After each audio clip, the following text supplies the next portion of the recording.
Picture a building that smells like a wet dog drowned in a barrel of ale, and the barrel was on fire, and the fire was inside a horse. Now fill it with 60 strangers who haven't bathed since October. Add the sound of someone being sick into a bucket 3 feet from your head. Add the feeling of another man's knee pressed into the small of your back. Add the particular, intimate warmth of a human body you have never met and will never see again, breathing slow and steady against your shoulder in the dark. That's a coaching inn on the Great North Road in the winter of 1731. It's not a hotel, it's not a hostel, it's barely a building in the philosophical sense. It's a place where the road pauses for a few hours and lets the people on it pretend they are not about to die of cold, or mud, or the sheer relentless misery of 18th century English travel. And tonight, it's yours. Well, a third of it is yours. You're sharing the bed with 2 strangers, which is normal. Which is so completely normal that nobody even mentions it when they hand you the room key. They just hand it to you and point at the stairs and say, "Third on the left, there's 2 already in it, try not to wake 'em. Try not to wake 'em." As if the other option, lying rigid on the edge of a straw mattress in wet stockings while a man the size of a cart horse rolls over and takes all the blanket, is just something you do quietly like a gentleman. You've been travelling for 3 days. You came up from London on the York coach, which left the Bull and Mouth at 6 in the morning and arrived here, wherever here is, somewhere north of Huntingdon, south of somewhere worse, at 8:30 at night. 14 hours on a wooden bench with 4 other passengers and a crate of someone's geese on the roof that never stop complaining. Your back aches. Your feet are wet. You haven't eaten since the bread and cheese you bought at the last change of horses 4 hours ago, which wasn't enough then, and is definitely not enough now. And somewhere in this inn, in the tap room downstairs or in the kitchen or possibly in a different inn entirely, there is a hot meal being served, and you can smell it, and you cannot find it. This is England in 1731. And honestly, I make these history stories, and I genuinely have no idea if anyone sleeps to them, or if you're all just lying there in the dark thinking about the logistics of sharing a bed with someone who's been wearing the same shirt since Newcastle. Either way, get comfortable. Here we go. Because tonight we're not looking at England from a history book. We're not standing outside looking at the coaches and the horses and calling it charming. We're inside, we're on the road, we're cold and hungry and 3 inches from the edge of the mattress. We're living it. 1 journey, 1 inn. Everything you would have seen, smelled, heard and survived. The coach pulls into the yard at the Black Horse Inn at 23 minutes past 8. And you know it's 23 minutes past 8 because the coachman shouts it at nobody in particular as he hauls on the reins, like he's announcing a triumph. The horses are done. You can hear it. The sound they make coming into the yard is different from the sound they made leaving London. Heavier, slower, a kind of laboured breathing that isn't quite a groan but isn't far off. 6 horses. Brown and black and 1 grey that's been sliding on the ice for the last half mile and looks personally offended about it. The yard is already full. 2 other coaches are pulled up along the far wall, their passengers unloading in the torchlight. A wagon piled with something under canvas, its driver sitting motionless on the box, so still you wonder for a moment if he's dead. A horse tied to a post, stamping, impatient, with no rider anywhere visible. A pig, rooting at something near the stable door. The pig doesn't look up when your coach arrives. The pig has been here before. You climb out onto the cobblestones and feel the cold hit you like a door opening onto the outside of the world. It's been cold inside the coach. The four of you pressed together, your breath misting, someone's greatcoat slowly releasing the smell of old sweat as it warmed. But it was a human cold. Manageable. This is something else. This is January in the English Midlands, which is a particular kind of cold that doesn't just touch your skin. It gets through your coat, gets through your shirt, sits down inside your chest like it's made itself at home. Your feet, when they find the cobblestones, are wet. They've been wet since the coach hit that flooded section of road outside of Stevenage. The water came up through the floor. There's a gap in the boards near the left door where someone's repaired them badly, and soaked the straw that's meant to insulate the floor, and the straw wicked the water up into your boots like it was trying to help. Your name is Thomas Harker. You're 19 years old. You're carrying a letter. That's the whole job. Carry the letter from Mr. Fenwick's counting house in Cheapside to a wool merchant in York named Mr. Aldous Crane. Don't lose it. Don't let it get wet. Get a reply. Come back. Simple. Straightforward. The kind of errand that should take a week at most. That was before you realised that English roads in January are not roads. They're suggestions. They're places where roads used to be, or might someday become. And in the meantime, you're navigating by faith and by the ruts of previous coaches that went this way, and, based on the condition of the road, possibly did not survive the attempt. You follow the other passengers toward the inn door. There are 5 of you from the coach. A wool merchant from somewhere in the Midlands, heavy, red-faced, the kind of man who takes up a seat and a half and doesn't apologise for it.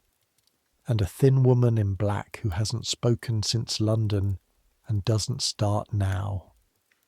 A clergyman, young, pale, with hands too fine for his cassock, who spent the whole journey reading and gripping the strap above the window whenever the coach lurched. And a man called Briggs, who told everyone his name within 5 minutes of departure and hasn't stopped talking since. Briggs knows everything. He's been to York 17 times. He knows which inns are decent and which ones will rob you while you sleep and leave your body in the stable. He has opinions about the state of the road and the competence of the coachman and the weather and the price of wool and the iniquity of toll keepers on the northern stretches. You've been listening to Briggs for 14 hours. You could draw his face from memory with your eyes closed. You have memorised the chip in his left front tooth and the way his wig sits slightly too far forward when he's excited. You never want to hear his voice again. The inn door opens and the smell hits you first. It's not just one smell.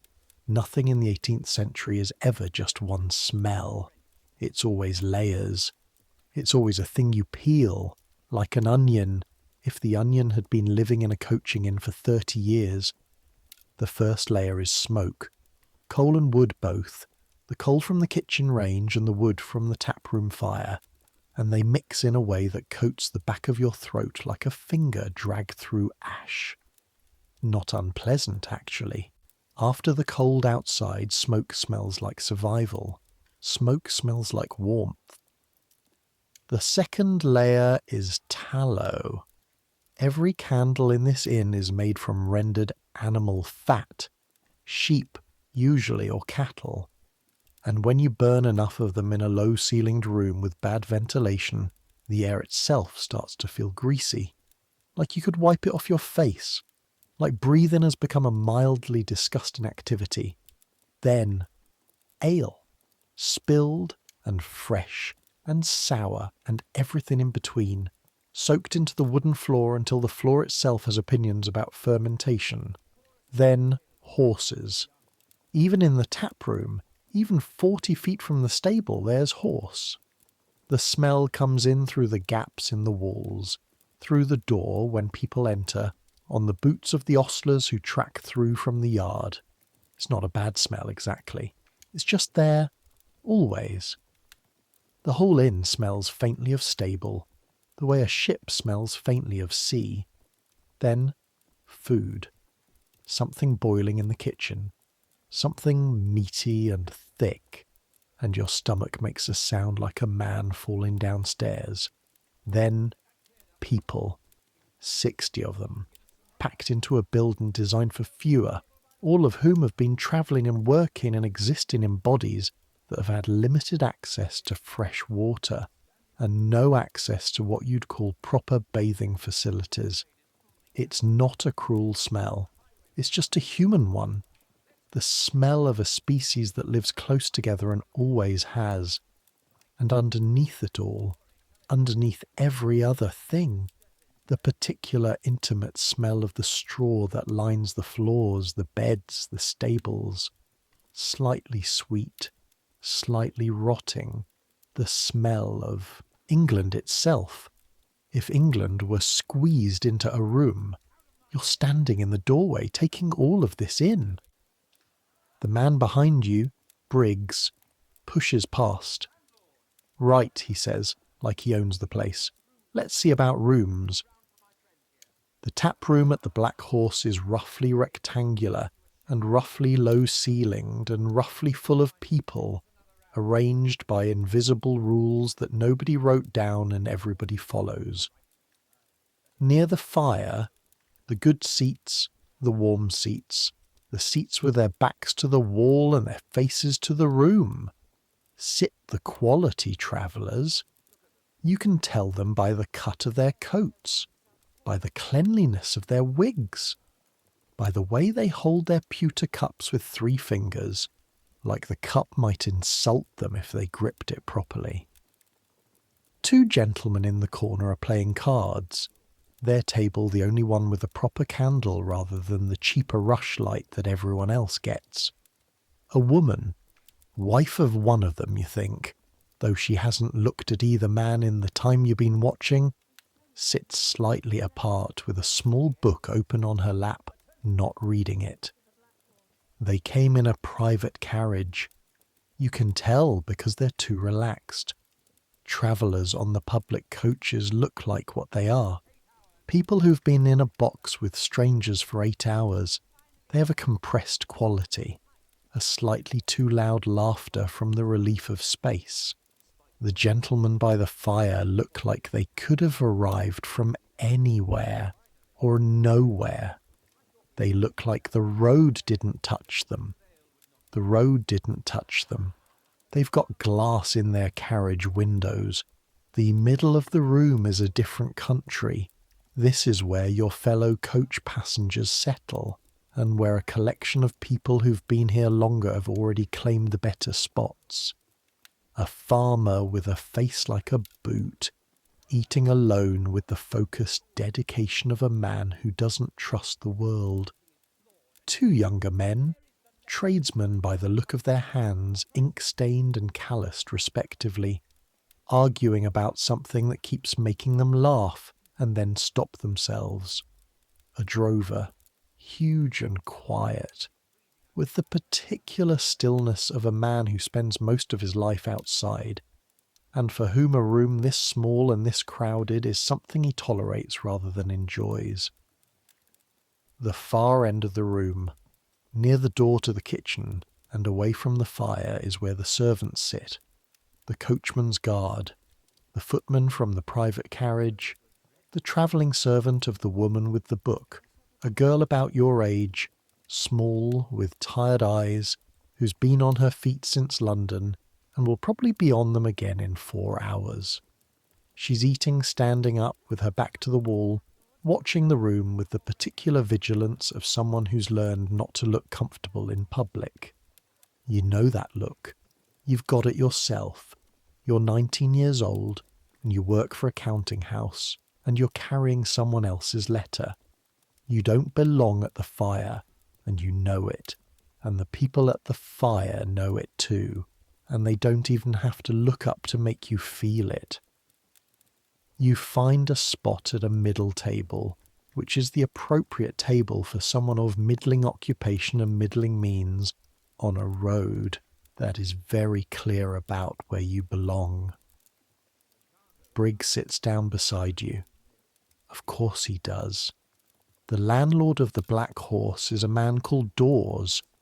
You know his name because it's stitched onto his apron, which is the kind of detail that tells you this is a man who considers himself the most important thing in the room, and most of the time he's right. He's 50-ish, round in the middle, sharp in the eyes, the kind of man who can calculate how much you're worth to him in the time it takes to look you up and down, and whose expression changes accordingly. He looks at the gentleman by the fire and his face opens like a window.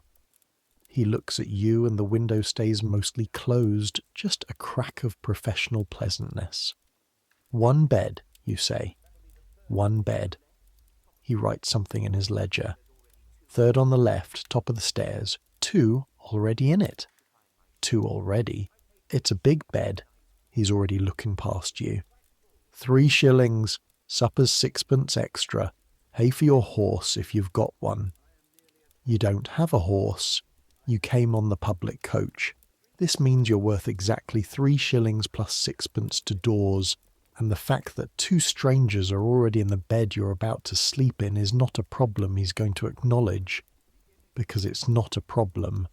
It's just how things work. A bed in a busy coaching inn means a space in a bed. It doesn't mean privacy. It doesn't mean quiet. It doesn't mean you'll know the names of the other people in it or want to. This is normal.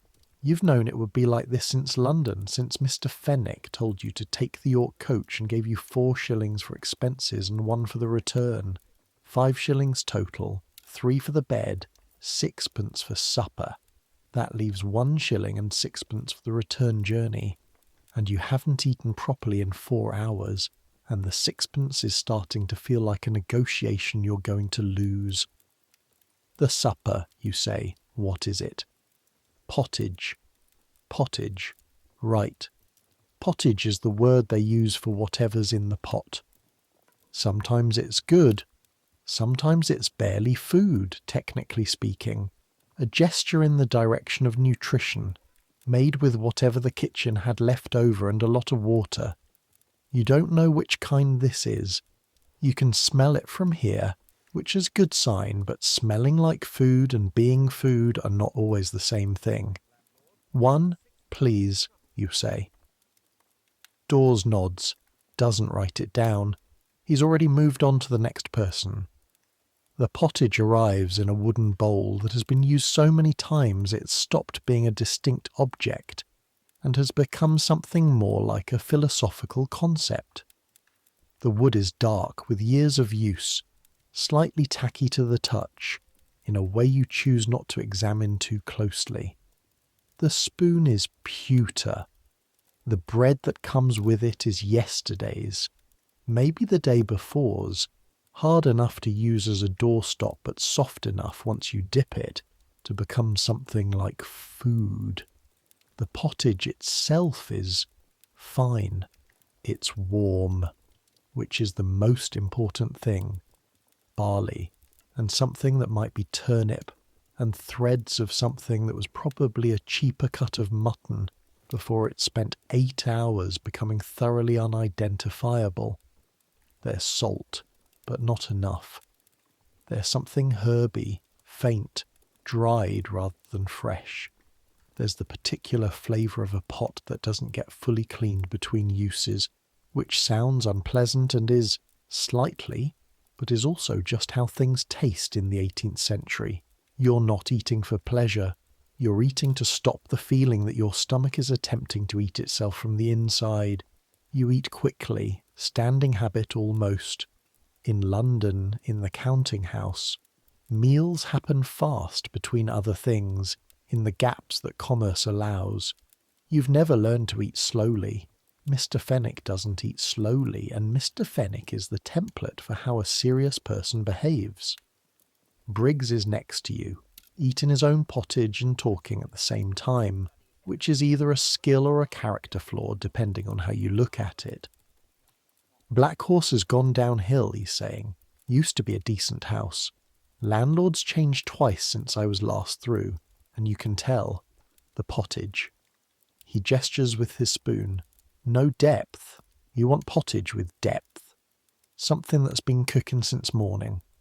This has been cooking since... He tastes it again. 3 o'clock, maybe 4. He's probably right. You don't care. And the beds, he says. I asked for a single. Did you get one? Course not. Offered me a double at single price, said he'd only find one more to share. Then I went upstairs and there were already 3 men in it. A pause. He takes another mouthful. I sleep in the chair. You look at him. He looks back. The chair, he says, with the seriousness of a man describing a military strategy. I bring my own chair cushion, rolled up in my bag. I have done since 1718. Never share a bed if you can help it. Bad for the back, bad for the constitution, and you never know what the other fellow's got. You think about this. You think about the third on the left, where 2 people are apparently already asleep, in your bed. In the bed you've paid 3 shillings for. In the bed you're going to spend the next 7 hours sharing with strangers. What if you can't help it, you say? Briggs shrugs. Then you sleep on the edge and you keep your money in your boot. Your money is already in your boot. Not because you're clever, because Mr. Fenwick told you before you left. The letter in your coat, the coins in your boot, and don't drink anything a stranger gives you. 3 rules for travelling in England in 1731. 2 of them are about not being robbed. The fire in the tap room is starting to feel distant. The warmth it threw when you first came in has been absorbed by the bodies of 60 people and distributed evenly into not quite enough warmth for anyone. You can feel the cold coming back through your wet boots. You finish the pottage. You mop the bowl with the hard bread until the bread is soft enough to chew and the bowl is clean enough to satisfy some minimum standard. You put down the spoon. You sit for a moment. Around you, the tap room goes on. The gentlemen by the fire have moved from cards to conversation, their voices low and carrying the particular confidence of men who don't worry about being overheard. The farmer is on his 2nd ale. The 2 tradesmen have stopped arguing and started telling a story that keeps making them hit the table. The drover hasn't moved at all, sitting in his stillness like weather. At the far end, the servant girl is no longer standing. Someone, the innkeeper's wife maybe, has given her a stool near the kitchen door, and she's sitting on it with her shoulders down and her eyes half closed, eating something with her fingers, not pottage, something she brought herself maybe, something small and wrapped in cloth. She unwraps it carefully and eats carefully, like each bite needs to last. Like she's already calculating how many meals she has left and what they cost. You look away before she can notice you watching. Before you go upstairs, you go outside again, not for any practical reason. The outhouse is at the back of the yard. You need that, yes. But mainly you need to not be in the tap room for 5 minutes, to be in cold air that's just cold, without smoke and without noise and without Briggs.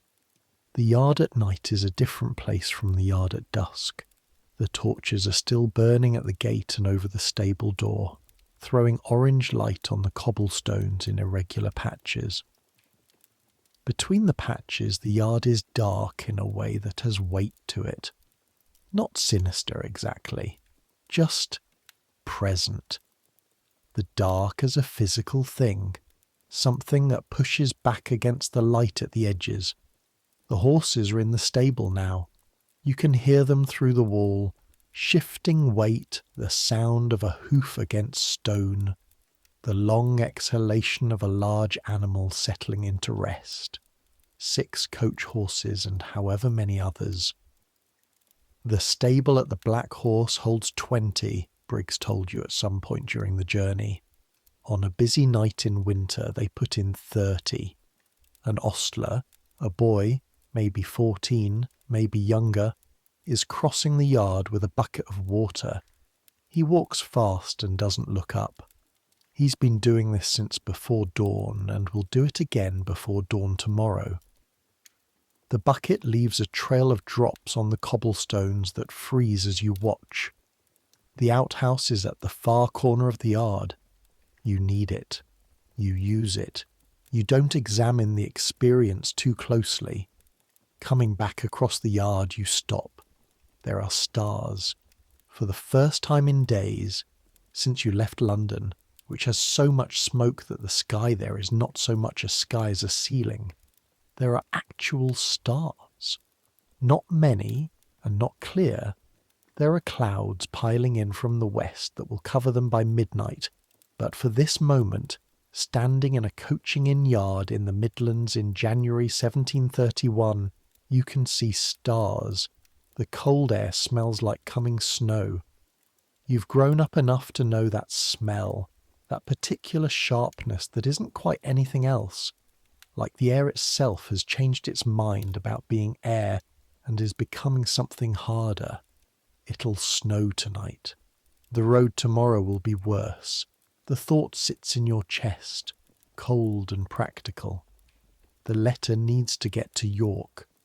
The letter is in the inside pocket of your coat, against your body, keeping it dry with your own warmth. It's been there since London. You've slept with it twice already, curled slightly on your side in the coach while the road tried to shake you out of consciousness. You've carried it through rain and through mud and through the moment outside Huntingdon when the coach wheel dropped into a rut so deep that the whole vehicle tilted 15 degrees to the left, and everyone inside grabbed whatever they could find, and you grabbed the strap above the window, and the letter stayed against your chest, safe, warm, intact. Mr. Aldous Crane in York needs this letter.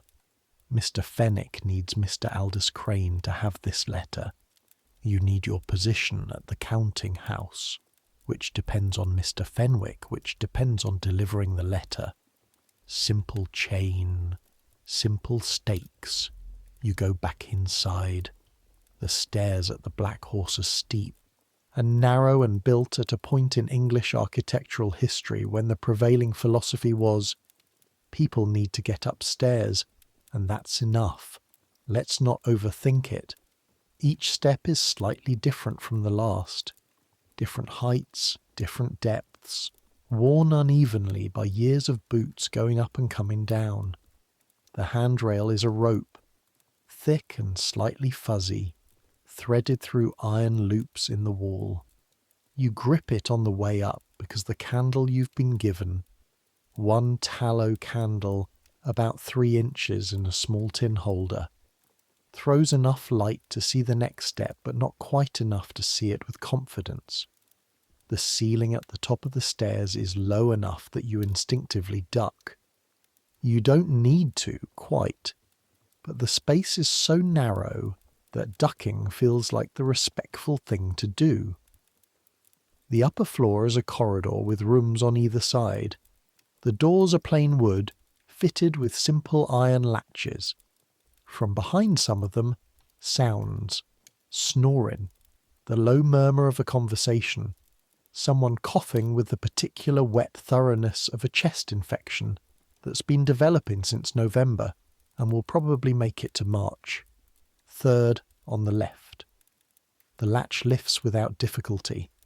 The door swings inward on hinges that squeak once, sharp, in the silence. The room is dark. Not completely. There's a stub of candle on the windowsill, burned nearly to the end, and its light is so thin it barely reaches the walls.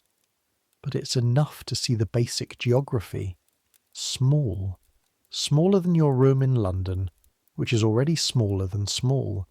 Maybe 10 feet across and 12 feet deep. A window, shuttered. a stool, a chamber pot in the corner, which you note for future reference, a chest at the foot of the bed, iron-banded, locked, presumably belonging to one of the men already here, and the bed. The bed is large, larger than you expected. Not a modern large, nothing like what that word means now.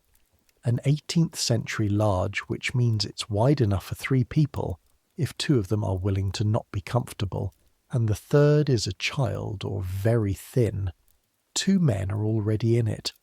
On the far side, a shape that occupies roughly 1/3 of the bed, with the relaxed sprawl of someone deeply asleep. Big, wide shoulders rising and falling under the blanket. A smell coming off him of horses and outdoor work, and the deep settled human smell of someone who's been warm for hours. In the middle, a thinner shape, on his side facing away from you, wound in what looks like his own travelling cloak rather than the blanket. His breathing is lighter, maybe asleep, maybe not. Your third of the bed is on the near side, the edge. You stand in the doorway for a long moment. The candle on the windowsill gutters in the draught from the door. The man in the middle shifts slightly, pulls his cloak tighter. You set down your candle. You put it on the stool, where it will be safe from being knocked over by a sleeping stranger. You sit on the edge of the bed, carefully, incrementally, trying to let your weight down without creating a disturbance, and unlace your boots. Your feet, when the boots come off, are damp. The wet has soaked through the leather in patches. Not a full soaking, more a persistent dampness that's been there since Stevenage and has had all afternoon to get comfortable. You sit for a moment with your feet on the cold floor and think about the kind of person you were this morning in London before the road.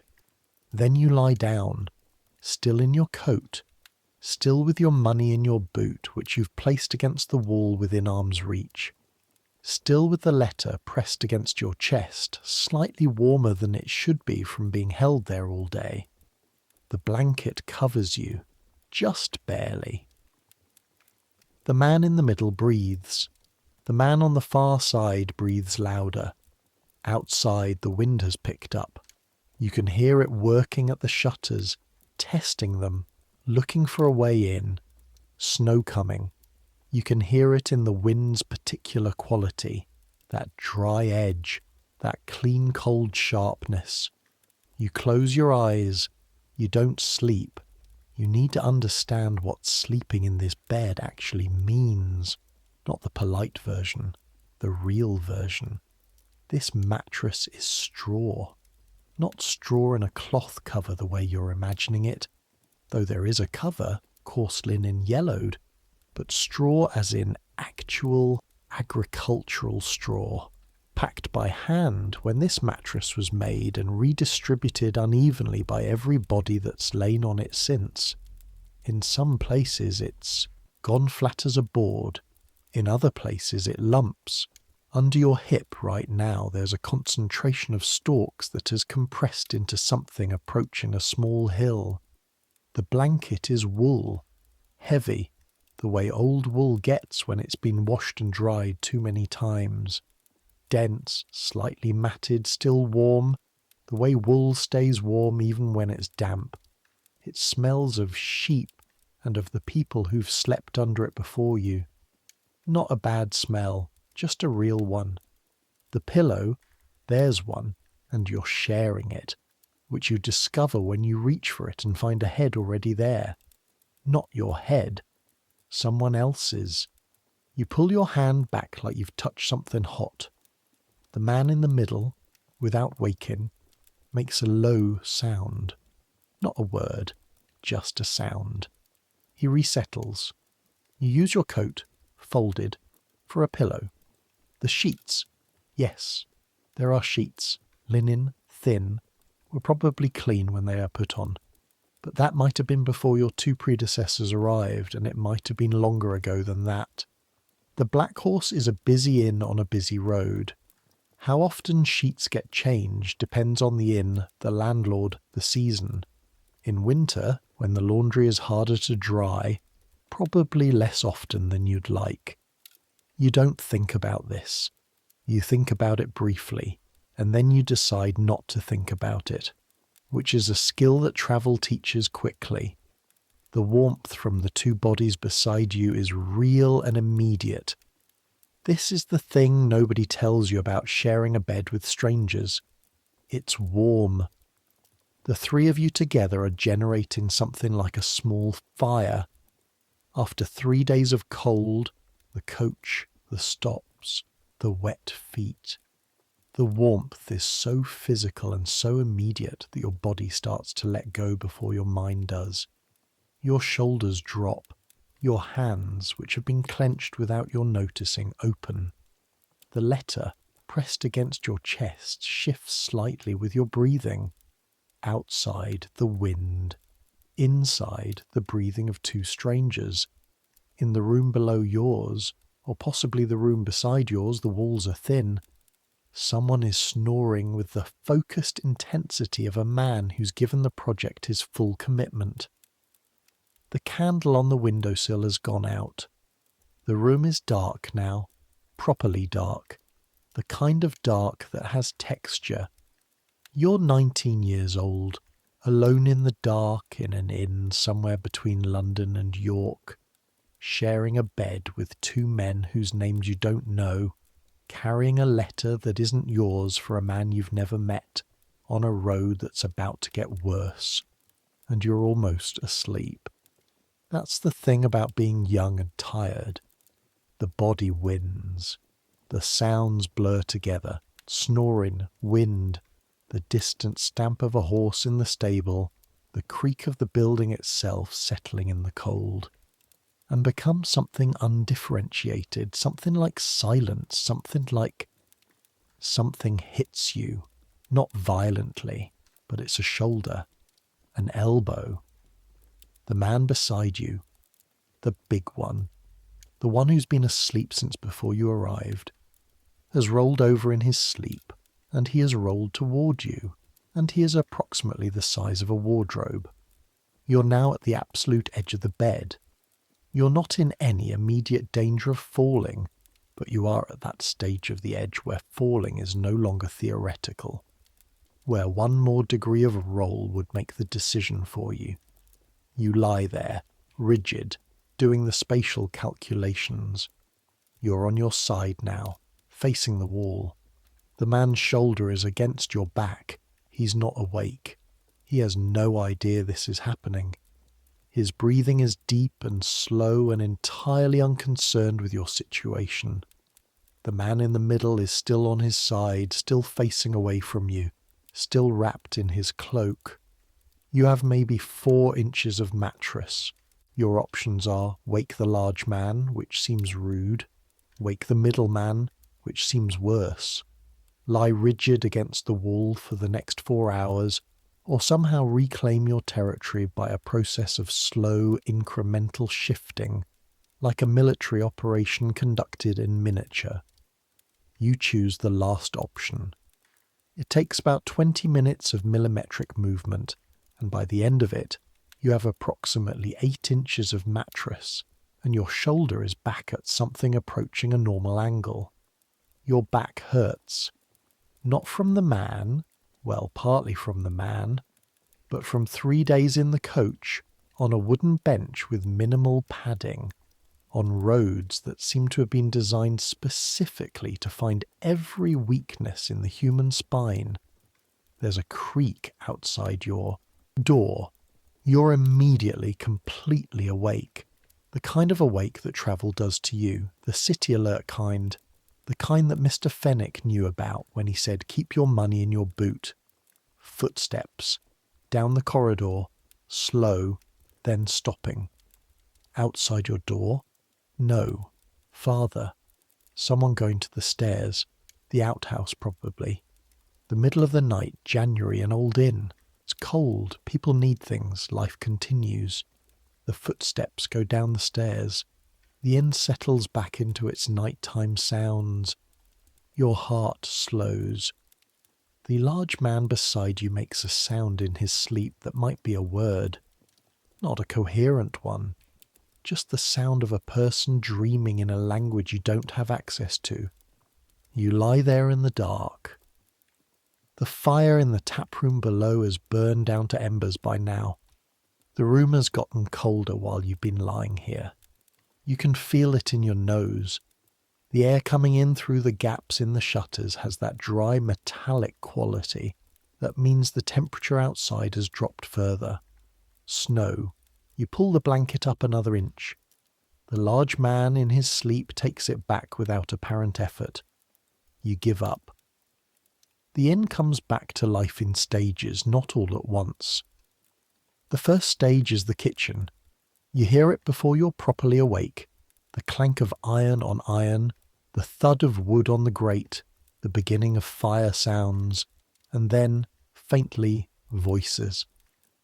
The kitchen staff start before dawn. In a coaching inn on a busy road, there are coaches to feed before they leave, horses to water and harness, travellers who need to eat standing up because their stage departs at 6 and it's already 4:30. The second stage is the yard. Hooves on cobblestone, the squeak of wheels, a shout from the coachman of the northbound mail coach, who left London at 8 last night and is stopping here to change horses before the final push north. The mail coach doesn't wait. The mail coach is the only vehicle in England that runs on time by law, and everything and everyone else gets out of its way. The third stage is the floor. Footsteps, beginning at the far end of the corridor, methodical, a serving boy. You can tell by the lightness of the step, by the particular rhythm of someone who's been told to be quiet but hasn't quite learned how.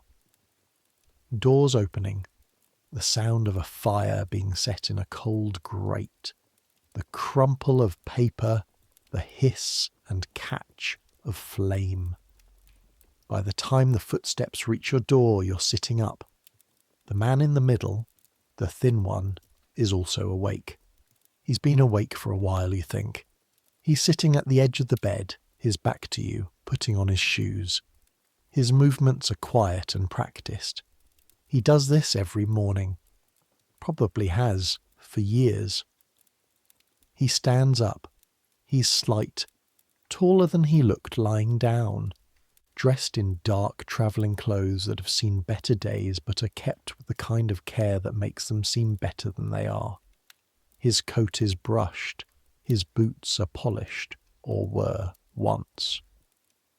He wraps his cloak around his shoulders and picks up a small bag, leather, worn, fastened with a buckle that clicks precisely, and opens the door. He pauses. He looks back at you. He has a lean face, middle-aged, weathered around the eyes. The eyes themselves are alert, dark. The eyes of someone who has always needed to know the room. Road's frozen, he says. Not to wake you. You're already awake. But as information. An offering. The thing travellers tell each other. Snow? Last night. 3 inches, maybe 4 at the window. A pause. He adjusts the bag on his shoulder. Northbound, if you're asking. York. Something shifts in his expression. Respect, maybe. Or just recognition. Stage doesn't leave till 7. Eat before it does. He looks at the large man still asleep on the far side of the bed. Don't let him have the seat by the heater. He takes up too much room. He goes. The door clicks closed. The large man sleeps on. The large man's name is Fletcher. You learn this at breakfast when he comes down the stairs at 6:10 with the particular energy of someone who has slept completely and fully and without any awareness that he spent 3 hours pressed against a stranger. He sits down at the table, takes the stool you were about to take, calls for ale and bread and whatever's hot, and introduces himself to the room with the comfortable authority of a man who has never in his life worried about whether a room wanted to meet him. "Fletcher," he says, "William Fletcher, cattle, dealer, out of Nottingham. You're the London lad, aren't you?" "Thomas Harker." "Harker," he tries it. "Good name, strong name." He looks you over in the frank, assessing way of a man who sizes up livestock for a living and doesn't think of it as rude. "Merchant's errand. Counting house." "Fenwick?" He sees your face. "I know the name. Everyone on the North Road knows Fenwick. Good house." "Honest enough." He pauses. "For a London house." This is apparently high praise. Fletcher is somewhere in his 40s. The kind of 40s that looks like it was built for outdoor work and has been delivered accordingly. His hands, wrapped around his ale mug now, are enormous, thick-fingered, scarred at the knuckles, with the particular roughness of hands that have spent decades handling rope and iron, and the unpredictable ends of cattle that would rather be elsewhere. His face is red from cold and wind, a permanent outdoor red, the kind that doesn't go away indoors, that follows a man home and sits at his table with him. He smells of horse and wool, and faintly of the particular human warmth he generated in the bed upstairs for 6 hours. You're not going to mention that. "Road's bad, you say. Bad." He waves this away like it's a minor inconvenience, like the road's condition is the road's problem and not his. "I've done it worse. February of 28, there was 3 feet of snow between here and Grantham, and they still ran the stage. Slower, but they ran it. English roads are always bad. You just build in time. I'm already a day behind." He looks at you. There's no sympathy in it exactly, but there's no dismissal either. Just a kind of practical acknowledgement that this is how it is. "Behind whose schedule?" "Mr. Fenwick's." "Then write him a letter from York when you get there. Tell him the road was bad. He'll know it was bad. Everyone knows the road was bad. That's not an excuse. That's just the road in January." He takes a long pull of his ale, sets it down. "The man you're delivering to, Crane? Aldous Crane?" You didn't tell him the name. He sees your expression. "I know Crane. Everyone who does wool business above Nottingham knows Crane." He shrugs. "Reasonable man. Won't blame you for the weather." A pause. "Mostly reasonable." "Mostly." Fletcher's eyes, which are small and pale and sharper than the rest of his face suggests, do something that might be amusement. "Crane's the kind of man who has very particular ideas about how things should be done," he says. "Very particular ideas about time and delivery and the proper order of things. You'll do fine as long as you remember that when he says this morning he means before 9, and when he says come back tomorrow he means he'll be testing whether you come back before 9 tomorrow." He finishes his ale. "But that's a York problem. You've got to get there first." Breakfast at the Black Horse is bread, cheese and small beer for the standard rate, with porridge available at a penny extra and eggs if you want them, at an additional cost that Dawes announces with the gravity of a man discussing rare commodities. The tap room in the morning is a different room from the tap room at night. The light is different, grey and flat, coming through the shutters which have been opened to reveal the yard and the road beyond and the particular English morning that's happening outside, which is white. The snow fell, as predicted, 3 inches at least lying flat on the cobblestones, already marked by the prints of the ostlers and the mail coach team that left at 5. The quality travellers from last night are mostly gone. The private carriage departed before you came down. You heard it in the yard, the slam of the carriage door, the snap of the coachman's whip, very certain, very finished with this place. The card-playing gentlemen left their table clean, which is more than some do. What remains is the working road, a table of drovers, 4 of them, eating with the speed and focus of men who don't waste time on meals. They drove cattle down from the north. They'll pick up cattle here or somewhere nearby. They'll drive them south again. The drover from last night is among them, and in the daylight he's younger than you thought, maybe 30, with a face that's been outside for all 30 of those years, and eyes that scan the room the way they probably scan a field. A post rider, still in his waterproof coat, drinking something hot that isn't ale and eating, standing at the counter. He's been on the road since before midnight. He'll be back on it before 8. The post rider doesn't sit down, not from pride, just practicality. If you sit down, you might not want to get up. 2 women in travelling cloaks, probably mother and daughter, eating in careful silence, not making eye contact with the room. They have the look of people who know that female travellers alone in an inn have to navigate a series of small negotiations that men don't.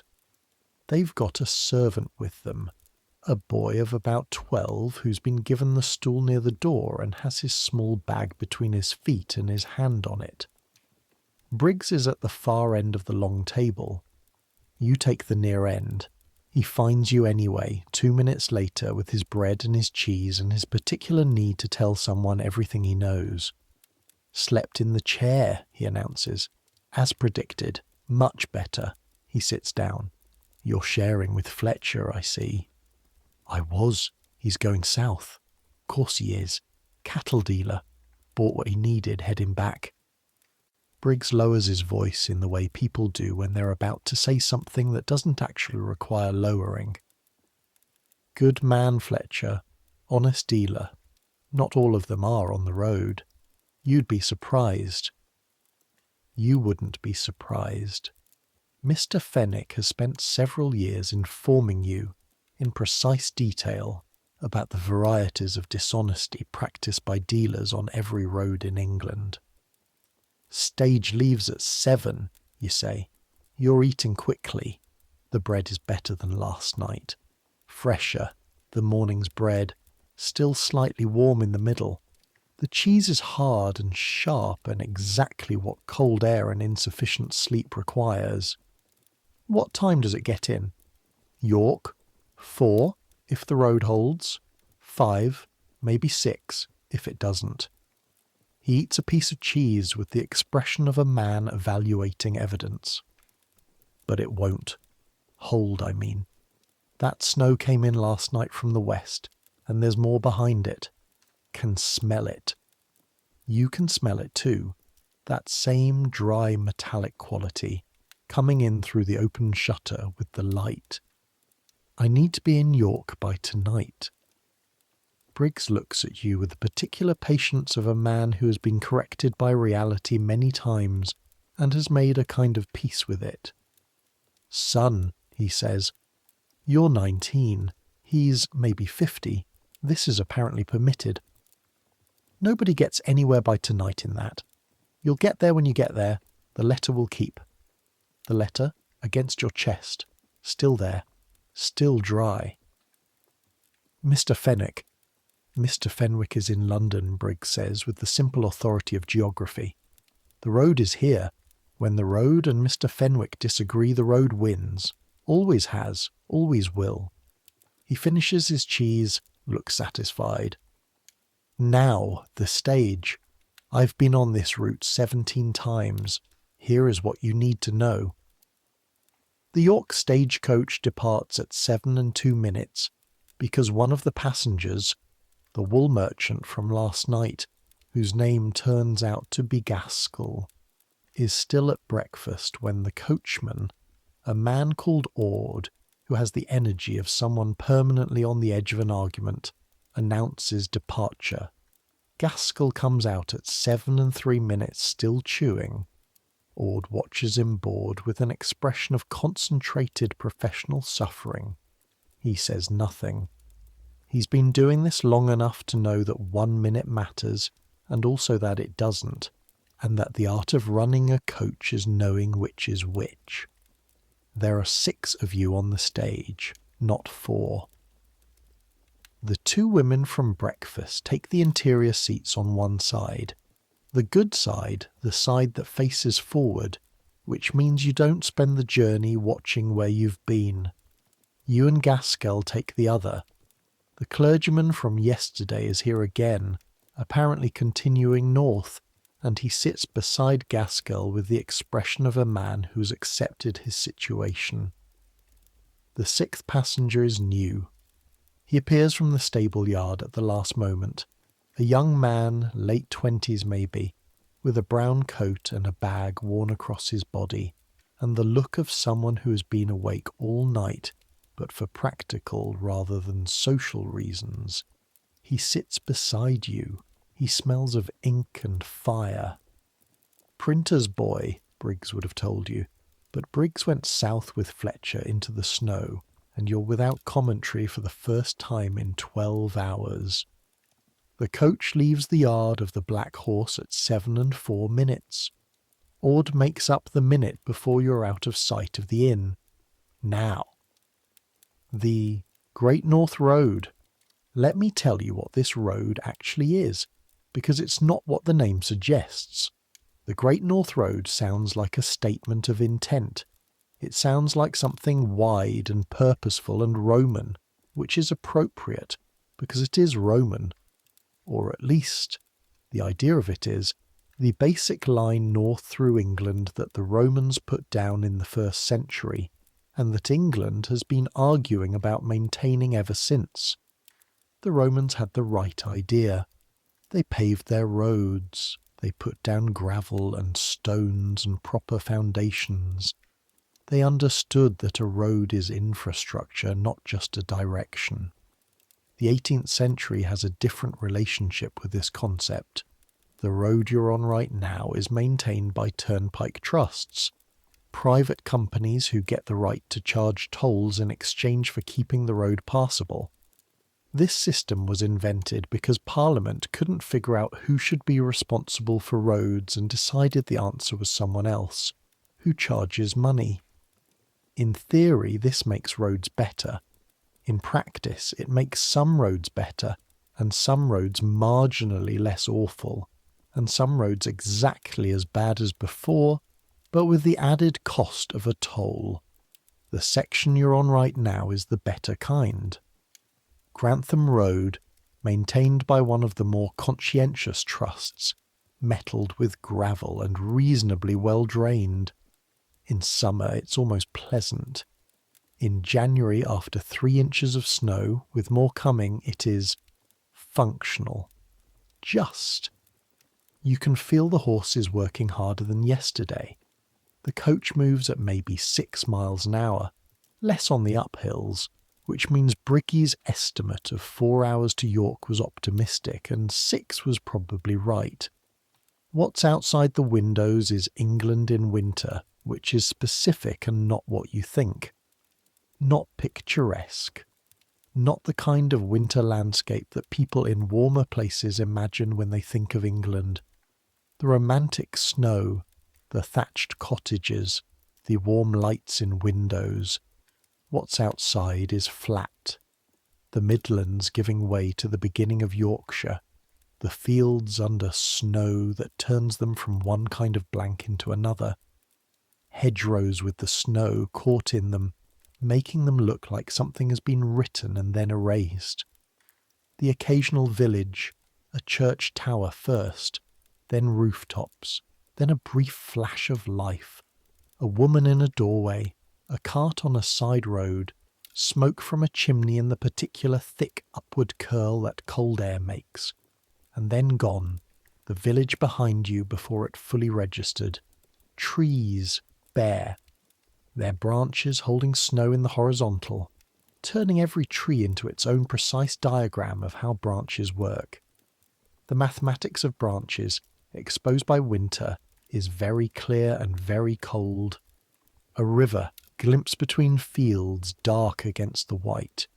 moving fast, not frozen. The snow has made the water run higher, the banks marked by the snow's edge. Inside the coach, 6 people try to be warm. The man beside you, the printer's boy, or rather the printer's man, you realise as the morning goes on, he is older than he looked in the yard. Opens his bag about 20 minutes into the journey and takes out a printed sheet, folded into quarters. A newspaper, not a London paper. You'd recognise those. Mr. Fenwick takes 3. This is a smaller thing. Fewer pages, printed on a press that isn't quite as precise as the London ones. The letters slightly uneven, the ink occasionally thick in ways that suggest the press needs work. A provincial paper, a regional one. He reads it with the particular absorbed intensity of someone looking for something specific. After maybe 10 minutes, he folds it up, tucks it back in his bag, and stares at the window. Anything interesting, you say? You don't know why? Possibly because you've been in coaches for 3 days and small talk has become a survival skill. He glances at you. Depends what you find interesting. A pause. There was a fire in Doncaster. Warehouse. 3 dead. Near the road? On the road. The bell in Doncaster's closed. They're rerouting the stage around the south side of the town. He looks at you sideways. You're heading to York. Yes. The bell's your change stop, usually. If it's closed, you'll stop at the George instead. Add maybe 30 minutes. He shrugs. Not my news to give. Ord knows, probably. They have riders who go ahead. You think about this. 30 minutes. The snow. The 4 hours that were already 6. You're in the trade, you ask, because the newspaper, the ink smell, the particular alertness of someone who spends their days around printed things, it adds up. I set type, he says, for Nathaniel Hodge in York. York Courant. He looks at the bag. Courier work on the side. Information goes north and south. What kind of information? He looks at you. It's a look that says, you're 19, you work for a counting house, I've been doing this longer than you've been alive, and I'm deciding right now how much of this to explain. The kind that prints, he says finally. Parliamentary proceedings, shipping news, prices, births and deaths. He pauses. Sometimes the kind that doesn't print but travels anyway. You nod. You understand approximately. His name is Sims, Matthew Sims. He's been travelling this road twice a month for 3 years. He knows all the coachmen. They exchange a nod at every stop that means something, some compact of professional respect. The people who run on the road acknowledging each other. He knows the road the way you know the streets of Cheapside, not as geography, but as experience, as a sequence of landmarks and hazards, and the particular personality of each stretch. The hill after Grantham, he says, not to you exactly, just to the air of the coach, is where they always lose a wheel.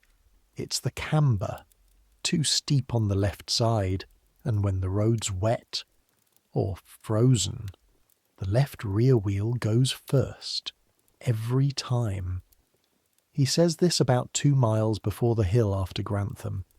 The left rear wheel coming down the hill makes a sound like a very large, very slow complaint, and the coach tilts slightly and Ord shouts something unprintable from the box and the wheel holds, but only just. Sims says nothing.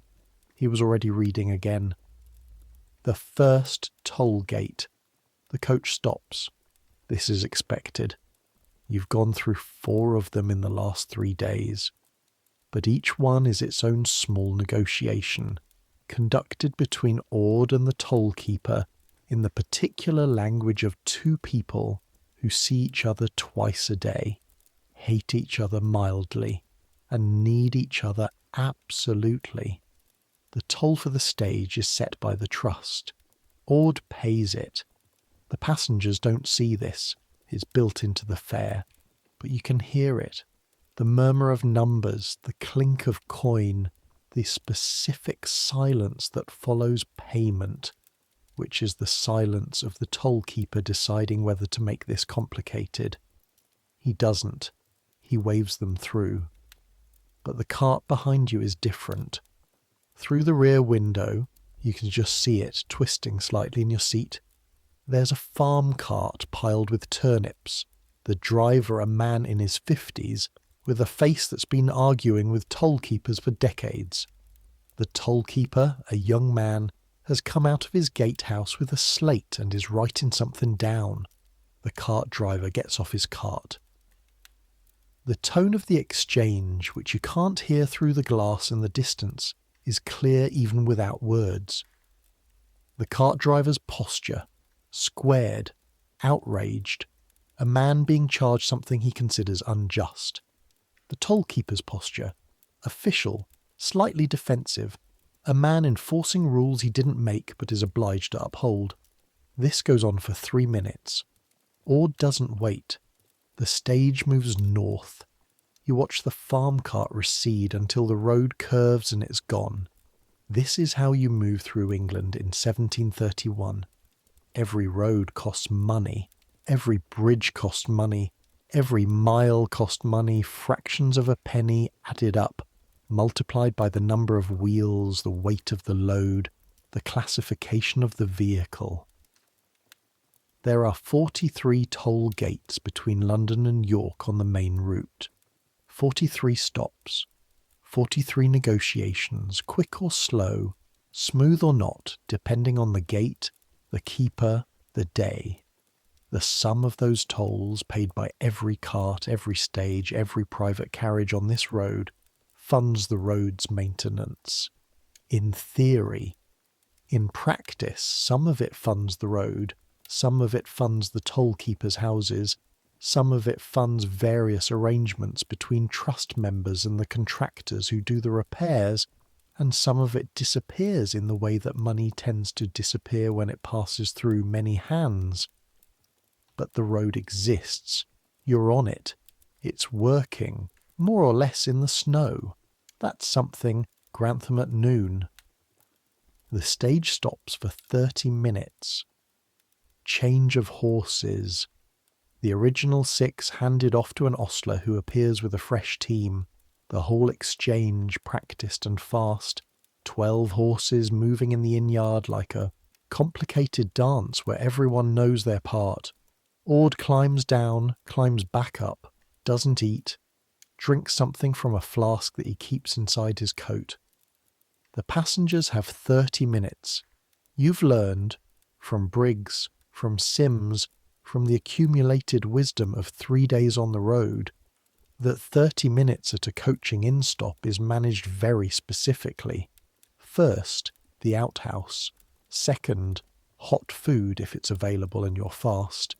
Third, stretch legs. Fourth, back in the coach, or Ord, leaves without you. And that is not a threat. That is a policy. And there are passengers still standing in inn-yards in the north of England who discovered this too late. The inn at Grantham, the Angel and Royal, one of the oldest on the road, which you know because there's a sign by the door that says it, and because Sims mentions it in the tone of a man reciting facts he finds personally satisfying, is larger than the Black Horse, more serious about itself. The courtyard is wider, the stabling bigger, the whole operation running with the efficiency of a place that does this 50 times a week and has refined the process. The food available in 30 minutes is soup and bread, predictably, and you eat it fast at the counter standing, because there aren't enough stools and the ones that exist are taken by people who got there before you. The soup is better than the pottage from last night. There's actual meat in it, identifiable pieces of it, and the broth has depth in the way Briggs described. Something that's been on the fire since morning, building up flavour the way only time can add it. The bread is today's. The butter, when you get to it, is fresh. You eat it in 4 minutes. 5 minutes left at the counter. You don't leave. The woman who served you, she's the landlord's wife or daughter, you think. Her manner is proprietary in the way that staff's isn't, is loading a tray for a table near the window. She moves fast, efficient, not wasting a step. This is what working in a coaching inn looks like. It never stops.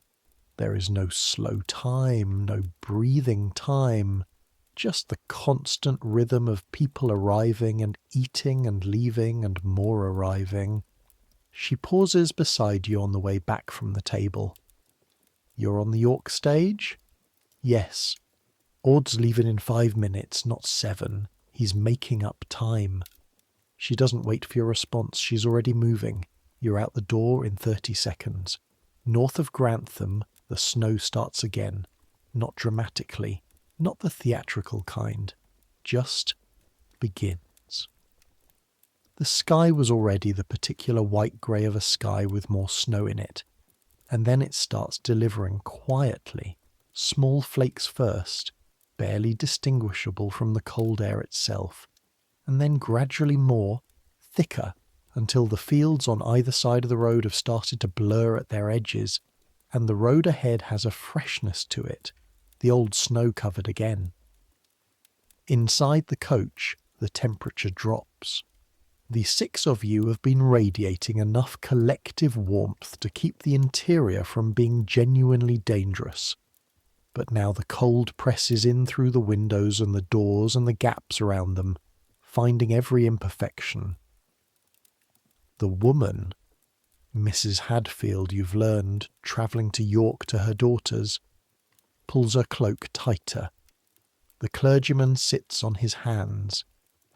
Gaskell, the wool merchant, doesn't move, apparently impervious, a man whose work involves standing in cold sheds looking at sheep, and who has recalibrated his definition of cold accordingly.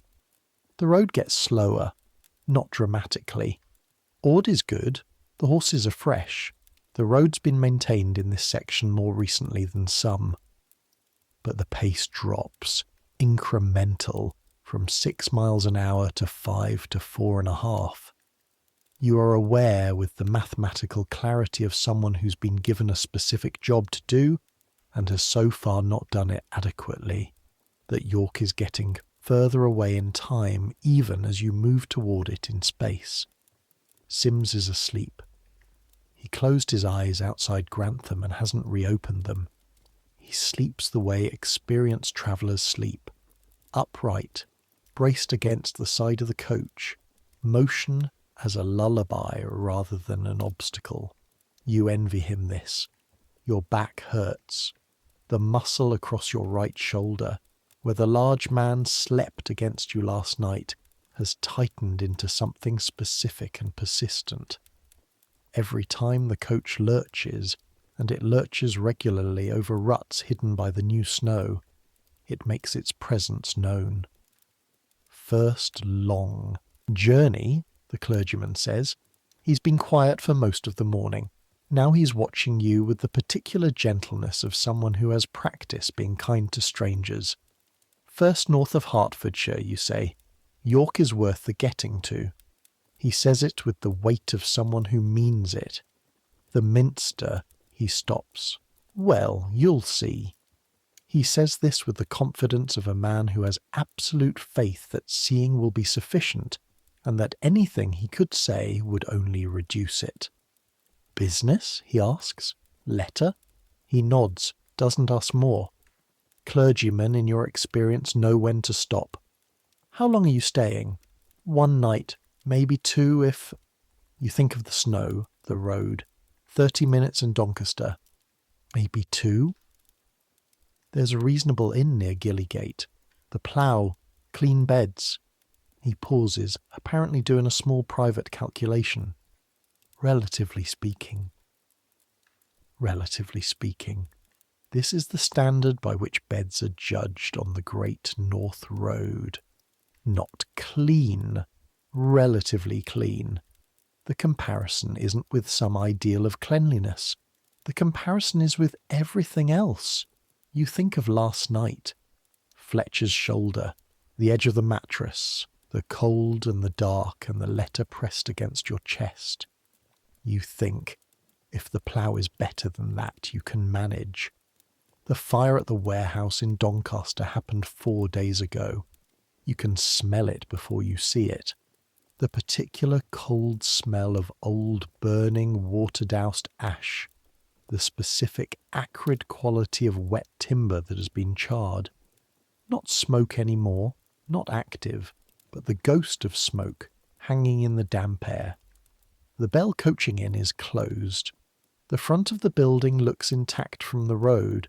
The fire started at the back, in a warehouse that abutted the inn's rear yard. But the yard itself is blocked with debris and with the organised chaos of salvage.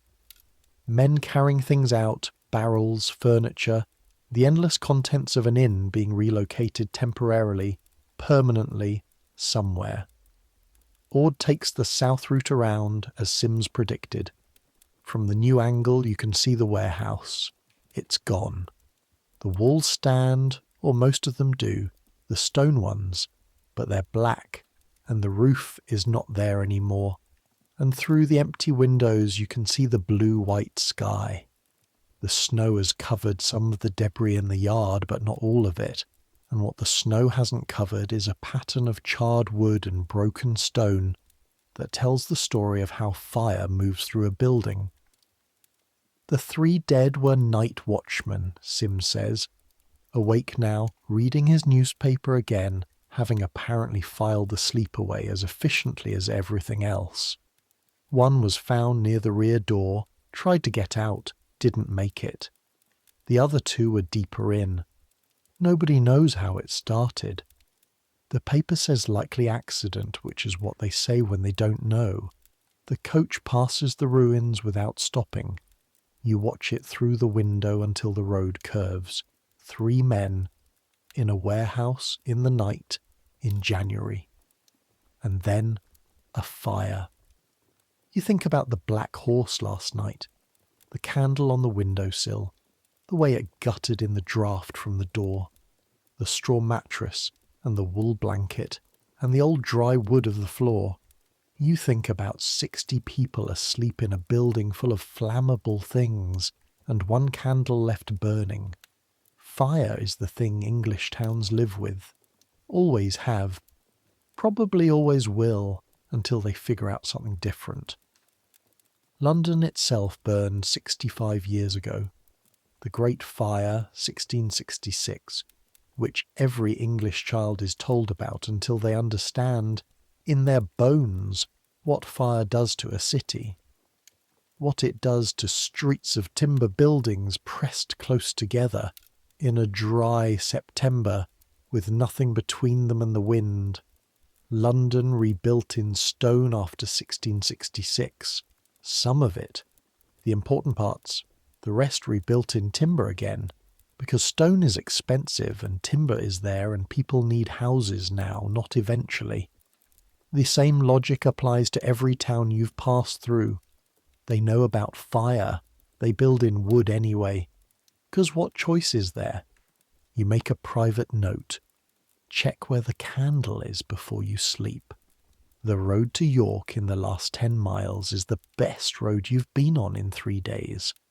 Not because it's been better maintained.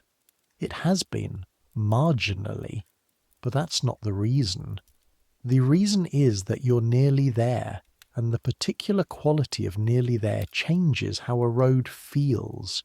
The same ruts, the same cold, the same lurching, but the context is different, and context is most of what experience is. The snow stopped an hour ago. The sky to the north has lifted slightly, the grey becoming something less committed, not quite light, but less like ceiling. The fields on either side are white and flat, and then, by gradual degrees, less flat. The land beginning to fold, gentle rises and dips, the beginning of the Vale of York. Sims folds his newspaper with finality. He does this with the same precision with which he does everything, each fold deliberate, the paper reduced to a neat rectangle that slides back into his bag. He buckles the bag. He looks out the window. "There," he says. "See it?" You look. On the horizon, you have to press slightly toward the window, Mrs. Hadfield shifting minutely to allow it. Something is rising above the flat line of the land. Not a hill. Too vertical for a hill. Too deliberate. 2 towers. Stone. Pale grey against the lighter grey of the sky. Reaching up with the particular vertical ambition of a building that was designed to make you feel small from 20 miles away. York Minster. The largest Gothic cathedral in the Northern Hemisphere. And from here, from this distance, in the winter afternoon light, it looks less like a building than like something the land grew, like something that was always going to be there and simply waited for people to come and notice it. Sims watches you look at it. "First time," he says. "Yes." "It gets bigger," he says. He's right. Every mile it gets bigger. As the road angles toward the city, as the surrounding buildings begin to appear, the walls first, the ancient Roman and medieval walls that ring the city, stone going back 1,000 years and more, the Minster rises with it, keeping its proportion to everything, never quite allowing you to feel you've accounted for it. You've been in London 3 years. You've seen St. Paul's Cathedral, which Wren built after the fire, which is the building by which everything else in England measures itself. You've stood under its dome and looked up. But St. Paul's is London. It's surrounded by London, absorbed by the city, a magnificent building in a city full of buildings. The Minster is different. York is not a small city, 10,000 people, a real city, a city with a history that makes London look recent. But the Minster doesn't compete with York. It exists above it. It's there first. The city arranged itself around the Minster, and you can feel it in the alignment of streets and the angle of rooftops, and the particular way every other building seems to be orienting itself toward the cathedral, the way a compass orients toward north. You realise you've stopped thinking about the letter. Just for a moment. Just for the length of time it takes to see something that your 19-year-old understanding of what stone can do gets permanently revised. Then the coach hits a rut, throws you sideways, and you're back. The city gate. Micklegate Bar, the southern entrance, stone and medieval and absolutely serious about the fact that it has been here since the 12th century and has no intention of making way for a coaching road. Ord navigates through it with the practised compression of a man who has done this twice a day for years. The coach just fits, clearance maybe 8 inches on each side, the wheel rims nearly touching the stone. The sound changes when you pass through the gate.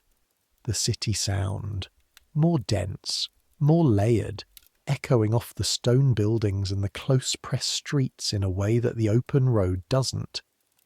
More voices, more hooves, more of the accumulated noise of 10,000 people living in streets that were designed for fewer of them. The smell changes too. You've been smelling open country, snow and cold earth and the occasional farm smell, dung and hay, for hours. Now, coal smoke mostly, thick and close. Cooking smells, complex and layered, coming from the inns and cookshops. The less welcome smells of a medieval street system in 1731, which hasn't been redesigned since it was laid down, and which therefore has drainage arrangements that the 21st century would find troubling. The streets are narrow, narrower than London, narrower than you expected. The buildings lean toward each other overhead in the way that old English buildings do. Upper stories projecting out beyond the ground floor. The gap between buildings at roof level may be half what it is at street level. In some of the lanes you pass, the upper stories nearly touch. The Shambles is over to the right somewhere. You can't see it from here, but Sims mentions it. The old Butcher's Street, where the meat hooks still hang from the overhanging stories, where the drainage channels in the cobbles still run with evidence of the street's occupation. One of the oldest medieval streets surviving in England. But you're heading for the inn. The George Inn is on Coney Street, which is as central as York gets for coaching traffic. It's a big inn, bigger than the Black Horse, serious, with a proper archway entrance to the yard, the kind of archway that has the inn's name carved into the stone above it, which means this establishment has been here long enough to commission stone carving and expects to be here long enough to justify it. The yard inside is cobbled and swept despite the snow, and the ostlers who appear are quick and professional. You climb out. Your legs take a moment to accept the situation. 3 days in a coach, plus today, is enough time for your body to develop opinions about standing upright. You stand in the yard. The light is going. Winter afternoon in York, 5-something, and the light is draining out of the sky in the particular fast way it does this far north. This time of year, like someone has decided enough is enough and is calling it done. The Minster is visible above the rooftops even from here. The towers darker against the darkening sky, lit at the very tops by the last of the light from the west. It's getting colder. The cleared snow in the yard is already developing the crystalline surface that means freezing tonight. You need to find a room. You need to find something to eat. You need to find a hot fire. And in the morning, early before 9, Fletcher said. Before 9 is what Crane means by this morning. You need to find Mr. Aldous Crane. But first, the landlord of the George is a woman which you didn't expect. Her name is Mrs. Thorne. She runs the place with the calm authority of someone who's been running it for years and doesn't need to establish this. It is already established. She's perhaps 55, upright, with a face that has made its peace with being intelligent in a trade that sometimes doesn't reward it. She looks you over. Stage from London? Grantham and up. 3 nights. 1, maybe 2. Business. She writes in her ledger. Rooms 3 and 6. Supper's 6pence. Breakfast included. She pauses. Shared room. 2 already in it. Of course there are. You think of Fletcher, of last night, and the edge of the mattress, and the cold coming through the shutters.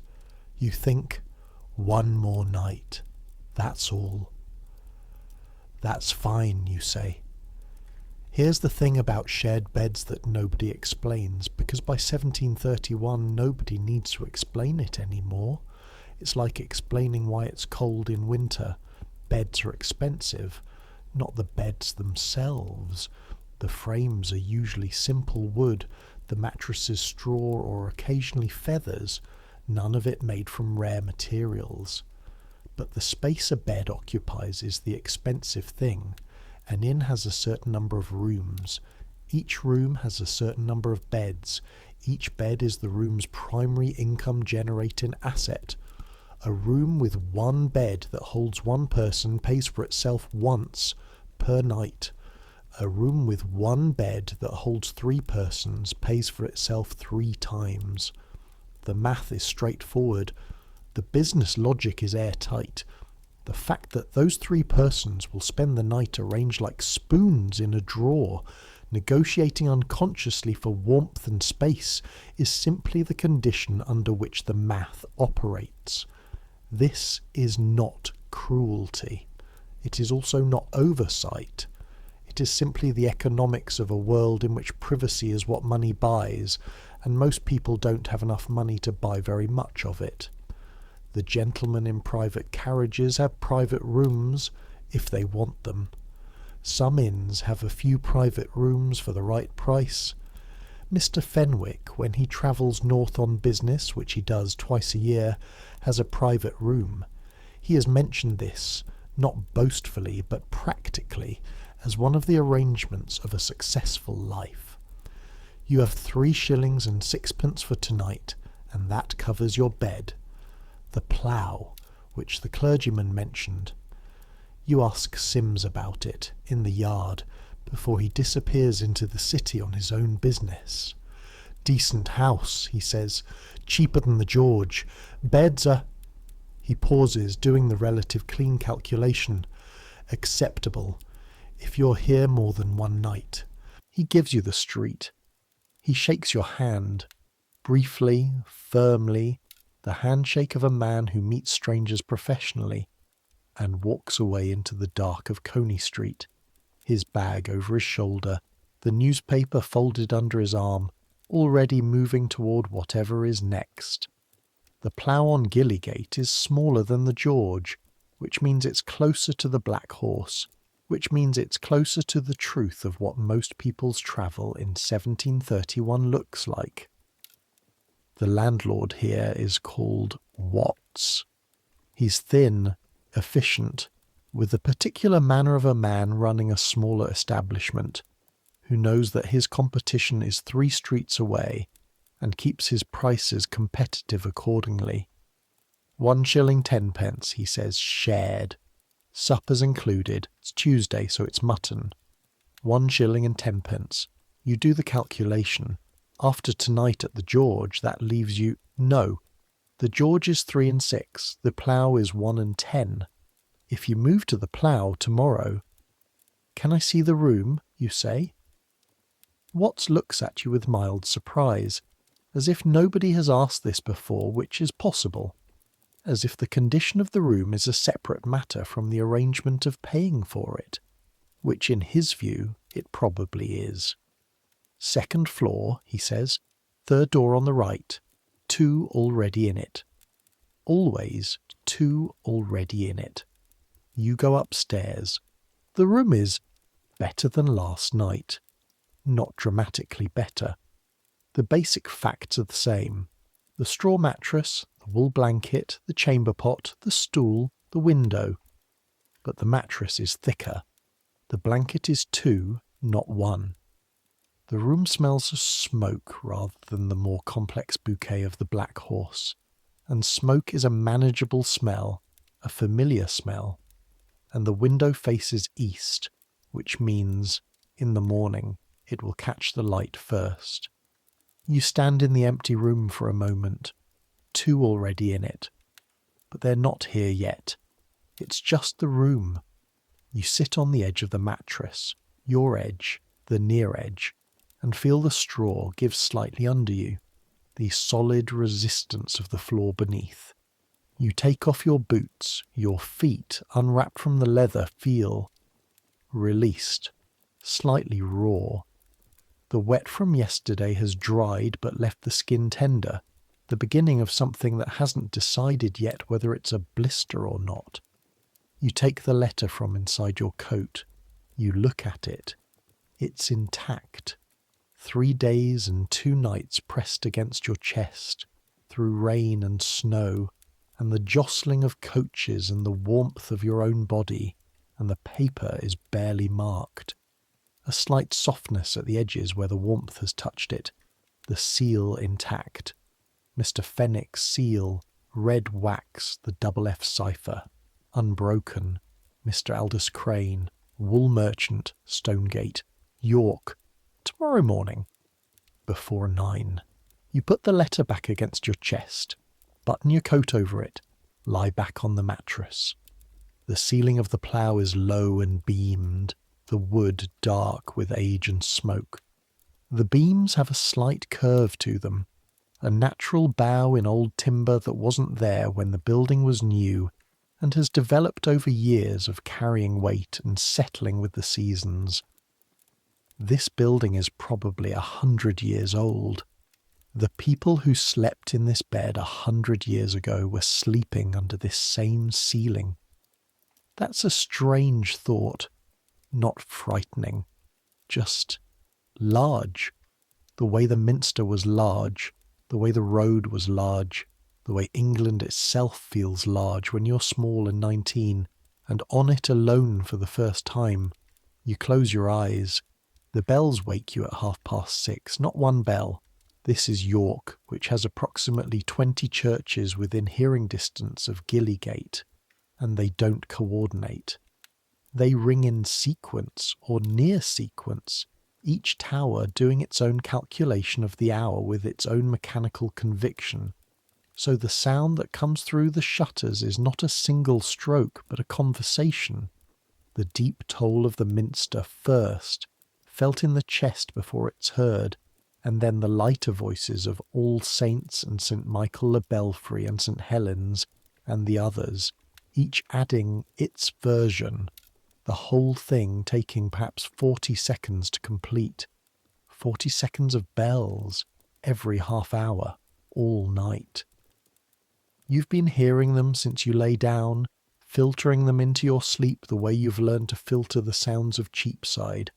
Carriages, the night watch, the particular 3 a.m. sound of London rearranging itself, as information rather than disturbance. By 6:30, the bells have told you it's 6:30 7 times already, and you know it the way you know the smell of the room. The room. The 2 already in it arrived sometime after 10 last night. You didn't hear them come up. You were more deeply asleep than you'd expected. The accumulated exhaustion of 3 days and 2 nights catching up with you the moment the plough gave you 2 blankets and a mattress, with some actual depth to it. But you registered them in some semi-conscious way.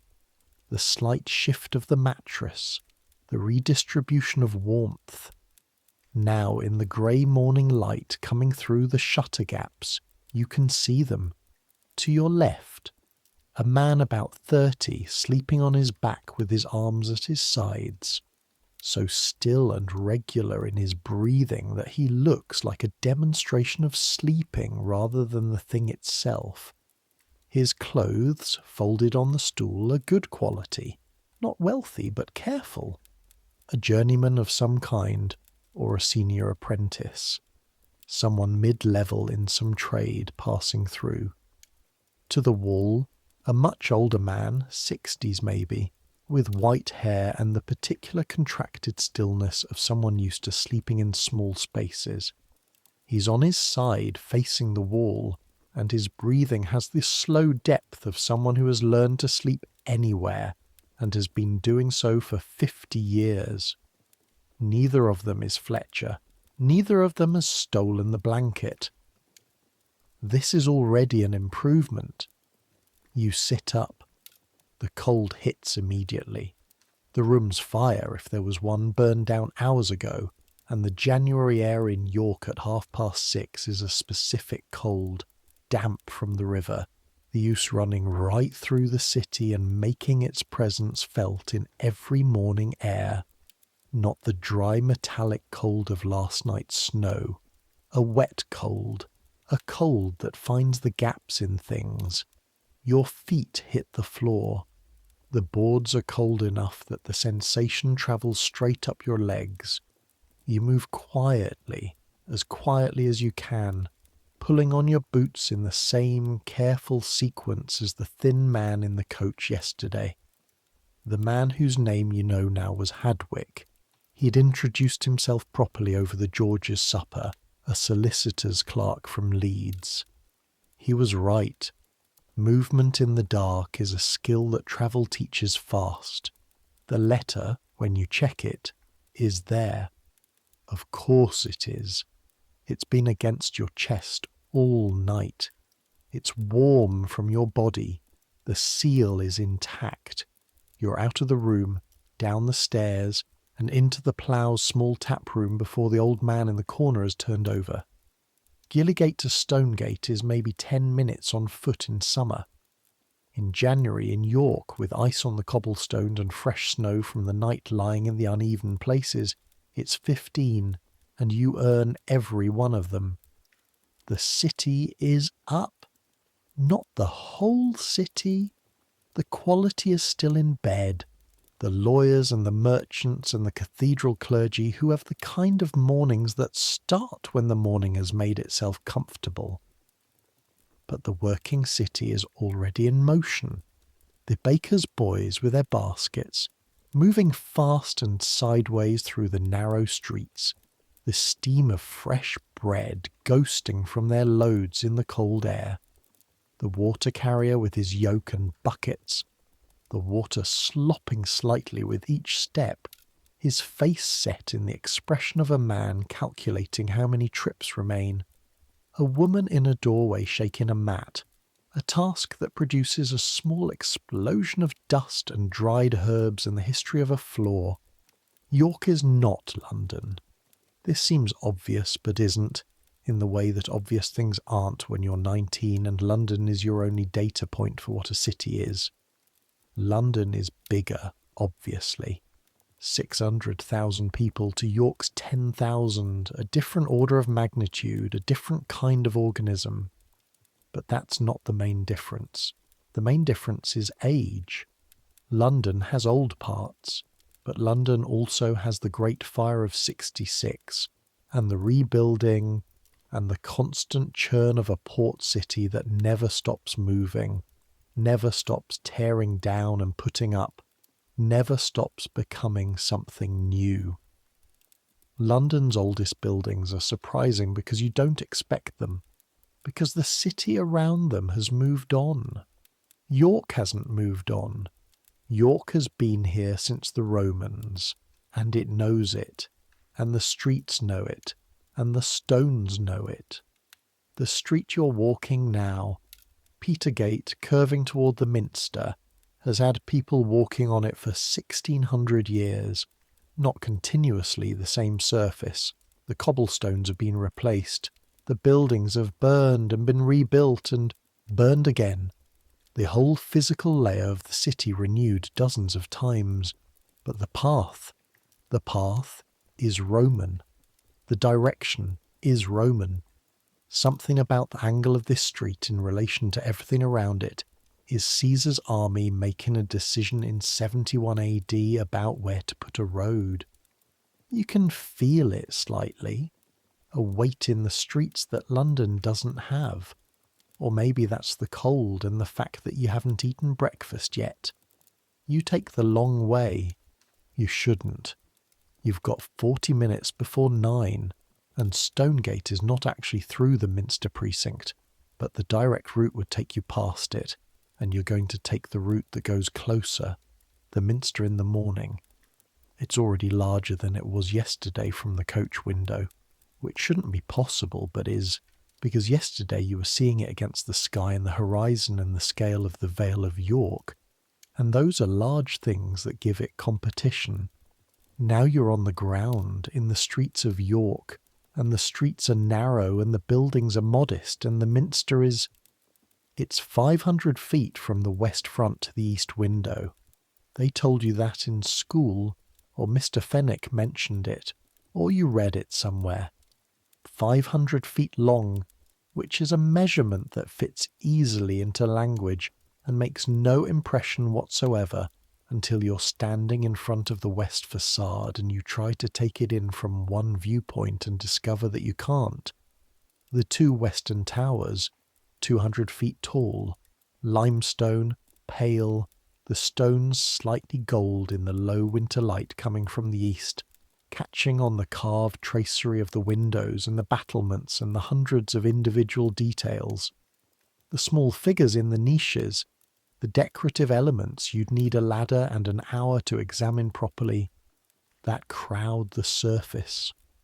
The central tower behind, rising above them both. Birds, jackdaws mostly, black and busy, circling the towers in the particular way of birds that have lived alongside a large structure long enough to use it as their own. They move in loose spirals, calling to each other, the sound carrying down into the precinct. The west window, 77 panels of glass. You know this from somewhere. Sims mentioned it in the coach yesterday when the towers first appeared on the horizon. 77 panels of medieval glass, some of it 400 years old. The images so dark from the outside that they're barely visible. Just a pattern of leading and colour.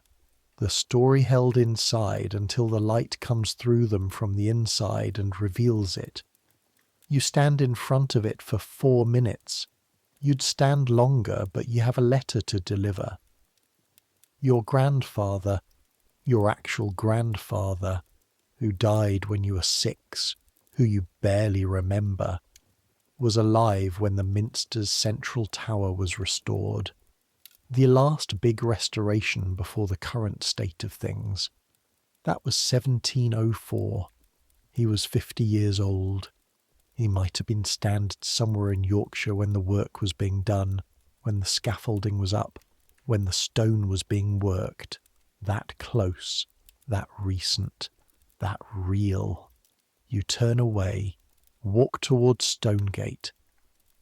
Stonegate is one of the principal commercial streets of York, running from Petergate toward the Minster, lined with the shops of people who consider themselves respectable and want their premises to confirm this.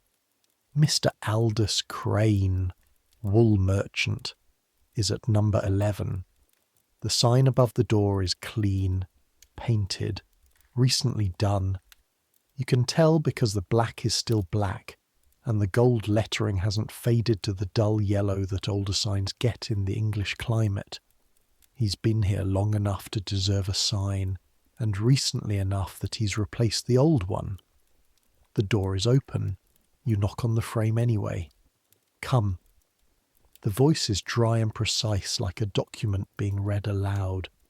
Inside, a room about the size of the Black Horse's tap room, but organised in the opposite spirit. Everything has a place. The desk, substantial, oak, with a surface that looks like it gets wiped down after every use, faces the door. Behind it, shelves of ledgers, each one labelled and standing upright with the alignment of books that are consulted daily. A fire, not large but steady, contributing to a warmth that is functional rather than comfortable. The temperature of a room that needs to be worked in, not lingered in. Samples everywhere. Not chaotically, in ordered groups, on a side table, each bundle of cloth tagged with something written small and precise. Wool from different regions, different grades, different processes. You can see the difference even from the door, the colour variations, the coarseness or softness of the texture, the way the light falls differently on different preparations. And Mr. Aldous Crane, he's 60, perhaps a little past it, with the kind of face that age has made more definite rather than less. The features sharper, the eyes clearer, the whole thing having shed whatever it didn't need and kept what it did. He's thin, upright in his chair in the way of a man who was told about posture at a young age and took it seriously. His coat is dark, plain, expensive in its fabric rather than its decoration. His hands, resting on the desk, are large and dry-skinned, the hands of someone who has handled cloth for 40 years. He looks at you, not at your coat, not at your boots, not at the letter that you haven't produced yet, at your face, direct, appraising, not unkind. "Fenwick's boy," he says. "Thomas Harker. Clerk, sir. Mr. Fenwick sends his regards." "Does he?" Crane says this without inflection. Not a question. An acknowledgement that this is what people say. "How was the road?" "Snow north of Grantham. The bell in Doncaster is closed. Fire. We came round. I heard." A pause. "Sit down, Harker." You sit in the chair across the desk. The chair is straight-backed and not upholstered, which you recognise as a deliberate choice. Comfortable enough to occupy, not comfortable enough to linger in. The letter. You reach inside your coat, take it out, put it on the desk between you. He looks at it for a moment before he picks it up, looking at the seal, checking it, though his expression doesn't change when he confirms it's intact. He turns it over. He examines the paper, which has been held against your body for 3 days and has a slight softness at the edges from the warmth. He opens it. He reads. You sit. The fire makes its quiet sounds. Outside, Stonegate goes about its morning business. Voices, hooves, the particular acoustic of a medieval street that amplifies everything slightly. Jackdaws somewhere on the Minster. Their calls coming through at this distance as something thin and high. Crane reads the letter twice. This is visible in the pause between the first read and the second. The slight stillness, the return of the eyes to the top of the page. Then he puts it down, flat on the desk, face up, not face down. He looks at you again. You know what's in this? No, sir. Mr. Fenwick doesn't. No, he wouldn't. A pause, not hostile, considering. When did you join Fenwick? 3 years ago, sir. January 28. Before or after the crisis? The crisis. The South Sea bubble. 1720. Mr. Fenwick survived it, barely, by the application of what he called conservative principle, and what some of his competitors called excessive caution, and what history has confirmed was simply being right. He lost 1/3 of his business and kept the other 2/3, which made him, in 1720, one of the luckier men in England. After, you say, so you know it by its effects, not its experience. Yes, sir, he nods slightly, as if this is relevant information, which it probably is, in ways you don't fully understand yet. Fenwick wants to know whether I'm interested in the Ripon arrangement, Crane says. Not asking, telling you what the letter says, translating it into plainness. He thinks there's a market for northern wool going directly south without the Leeds middlemen. He's right that there is. He's proposing terms. He taps the letter. His terms are reasonable. A pause. You'll carry the reply. Yes, sir. This afternoon, then. Come back at 3. He picks up the letter, folds it with the same deliberate precision with which Sims folded his newspaper, and places it in the left-hand drawer of his desk. Are you staying at the George? The Plough, sir, on Gillygate. Something crosses his face. Not quite amusement. A small movement. Restrained. The Plough. He says it with the tone of a man who slept at the Plough once, long ago, and has strong opinions about it. What's still running it? Yes, sir. Tell him the mattress in the second floor front needs replacing. He's known it for 2 years. Tell him Crane sent the message. He turns back to his ledger. The meeting is over. You stand. Put your hat on. Move toward the door. Harker. You turn back. Crane is writing something, not looking. At you. You came through the Doncaster fire detour. That adds an hour at minimum. You left London when? Sunday morning, sir. And you're here Wednesday before 9. A pause. Good time for January. He doesn't look up. You go. Between 9 in the morning and 3 in the afternoon, you have 6 hours.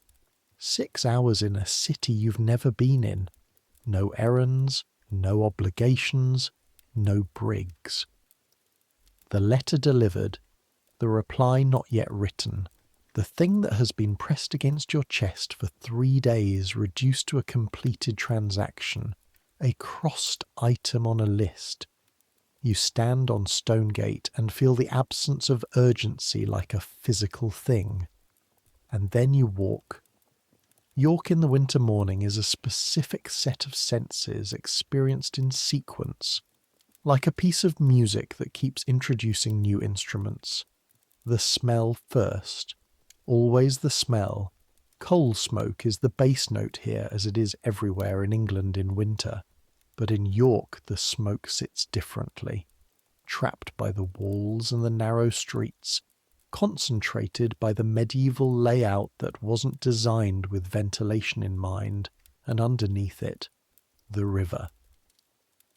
The use is 50 yards west of Stonegate, and you can smell it the way you can smell the Thames in London. That particular cold, mineral, organic smell of a living river in January, moving fast, high with snowmelt.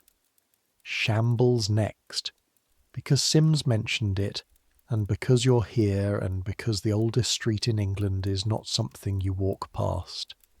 The Shambles is barely a street.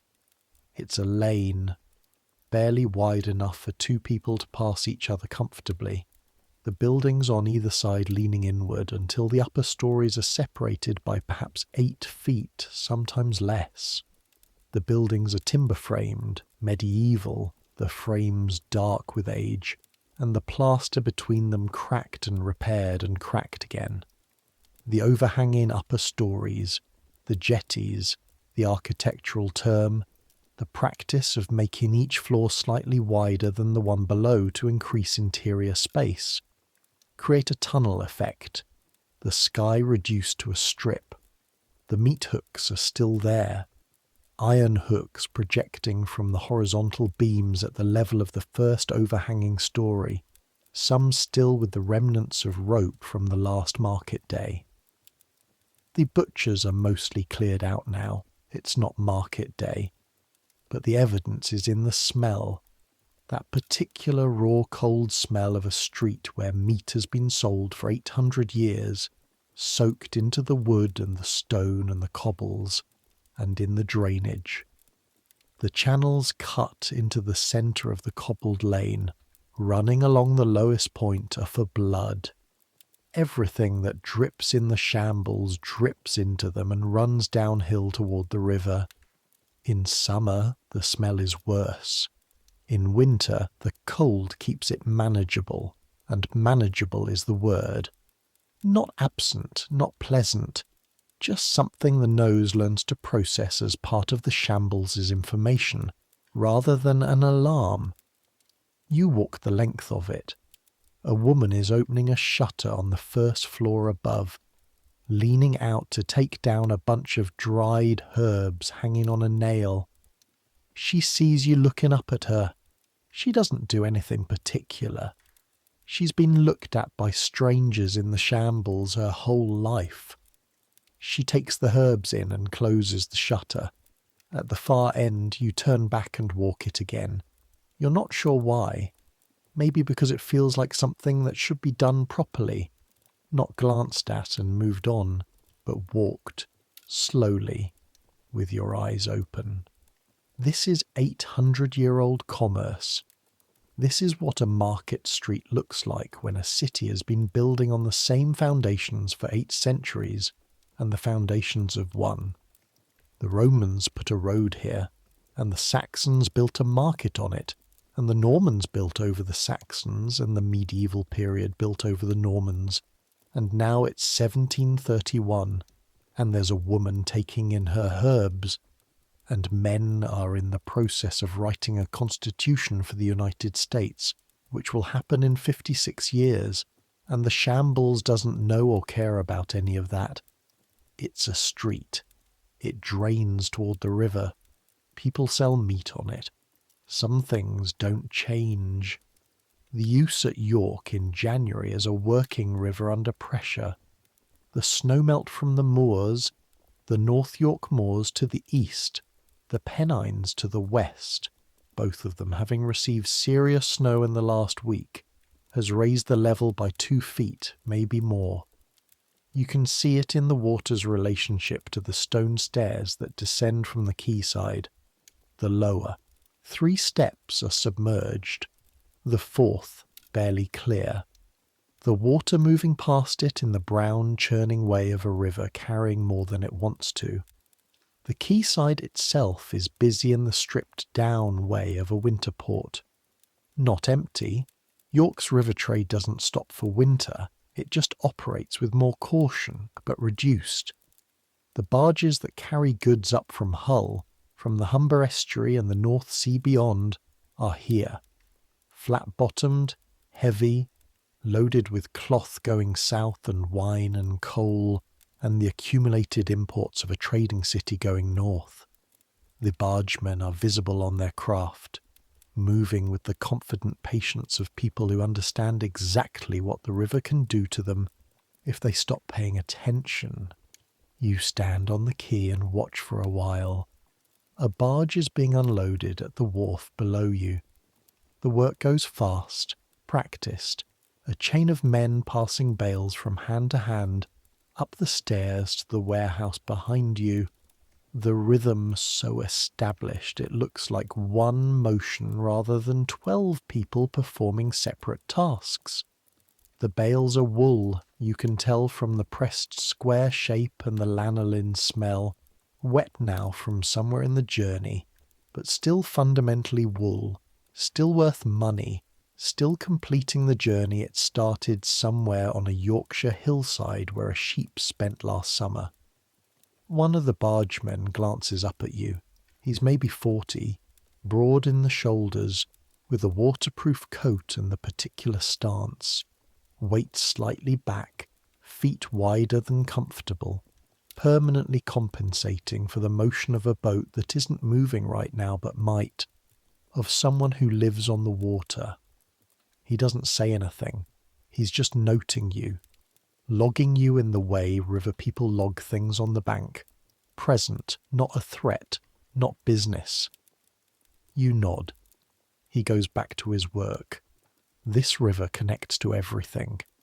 That's the thing about rivers that you understand theoretically and can see practically from this quay. The Ouse goes south and east, joins the Trent, joins the Humber, opens into the North Sea. From the North Sea you can go anywhere. Amsterdam, Hamburg, the Baltic ports. Go far enough and you're in the Mediterranean, the Atlantic, the world. That barge below you came from Hull this morning. The wool in those bales might have started on a farm 20 miles west of here, been sold at market in Leeds or Ripon or York itself, been bought by someone like Crane, been baled and tagged and loaded onto a cart and then a barge, and eventually, if Crane and Fenwick agree on the Ripon arrangement, if the letter in Crane's desk leads to a contract, it might go all the way to London, to the weavers in Spitalfields, to the looms that turn it into cloth, to the shops on Cheapside that turn it into coats and waistcoats and gowns, to the bodies of people who will never know the name of the farm or the name of the sheep. That's the chain, long and invisible and held together by letters carried on coaches in January, carried by people like you. The river goes on. Noon. You eat at a cook shop on Petergate, wedged between a bookbinder and an apothecary. The kind of small establishment that doesn't have a sign because it doesn't need one. Its advertisement being the smell of food that conducts itself down the street for 20 yards in either direction. The room is one room, 6 tables, mostly full. The woman at the counter, large, red-faced, moving at the economical speed of someone who's been cooking since dawn and expects to be cooking until dark, takes your order without writing it down, pork and potatoes at a penny halfpenny, and brings it in 4 minutes. The pork is real pork, identifiable, a proper cut of something that was not long ago a pig. The potatoes are floury, done right through, slightly collapsed in the way that properly cooked potatoes do, absorbing the juice from the meat. There's a piece of bread, today's, soft in the middle. You eat it slowly. You haven't eaten slowly since London. There's been no time. The coach, the stops, the 30-minute changes where eating quickly was the whole strategy. Now there's time. 3 hours until Crane. Nothing to carry, nothing to navigate, nothing to deliver. Just a table and food and the sounds of Petergate through the window. The man at the next table is reading a newspaper. The York Courant. Simms's paper. The paper Sims works for. Set in type in a building somewhere in this city. He turns the pages with the authority of a man who reads every issue because the issues contain information he uses. A merchant of some kind, or a lawyer. He marks things in the margins with a small pencil and turns the page. Information moving through York the way it moves through London, through coffee houses and inns and print shops and counting houses, the same intelligence distributed at different speeds to different people, each person extracting what's relevant to them and letting the rest pass. Fletcher told you this morning? No, Fletcher was yesterday already. That Crane was mostly reasonable. Reasonable men read the York Courant and mark things in the margins. You think about the reply letter. You don't know what it will say. Crane didn't tell you, and you didn't ask. But you'll carry it south. You'll be on the road again in 3 days, maybe 4, depending on when Crane finishes and when the next stage runs and what the road between here and London decides to do with itself. 3 more nights of shared beds. The thought is not as alarming as it was Sunday morning in London. You're learning the arithmetic of travel, the mathematics of existing in a world where privacy is priced beyond your means and warmth is shared between strangers and the cold is a constant negotiation rather than an emergency. The pork is good. The bread is good. Outside, York is going about the middle of its Wednesday. You finish your dinner and wipe the plate with the last of the bread. He's ready at 3, exactly. The reply is a single sheet, folded and sealed. Crane's seal, blue wax, a simple C. He writes the address on the outside in the same dry, precise hand as his ledger labels. Mr. Theophilus Fenwick, Counting House, Cheapside, London. He hands it to you directly. Holds it for a half-second before releasing it. Not reluctance, just the habitual caution of a man transferring something valuable. You understand what you're carrying, he says. A reply to Mr. Fenwick's proposal, sir. A reply that requires prompt arrival. He looks at you.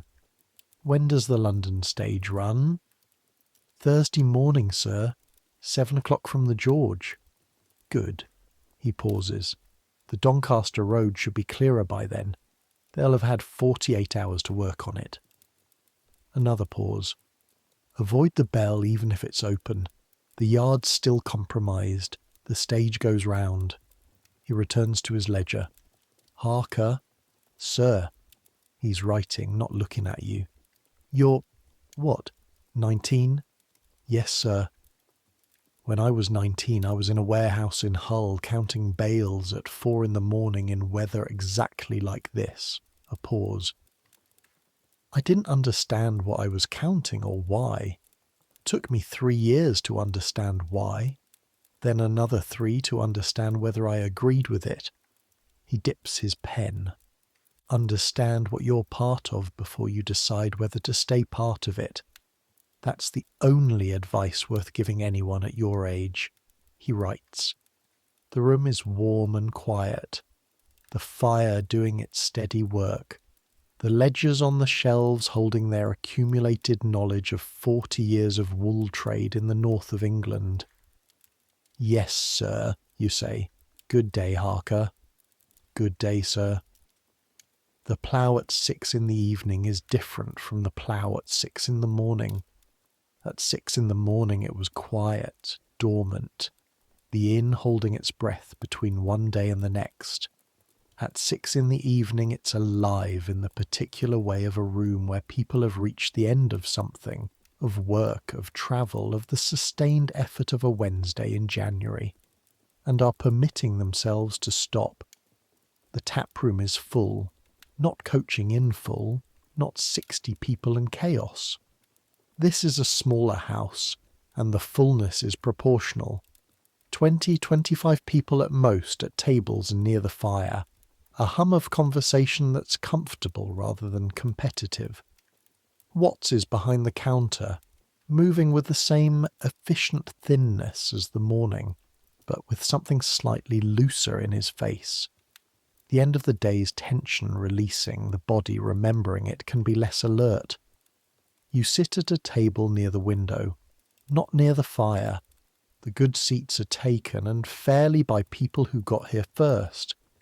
But near the window is fine.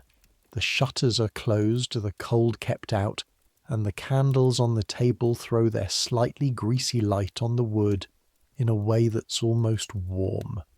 Supper is mutton, as promised. The mutton at the plough is better than the pottage at the Black Horse.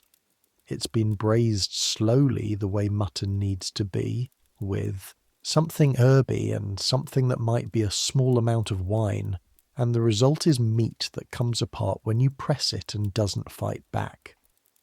The gravy is thick and real, the kind that sets slightly when it cools. You eat it with bread and think about nothing in particular. This is a skill you've been developing.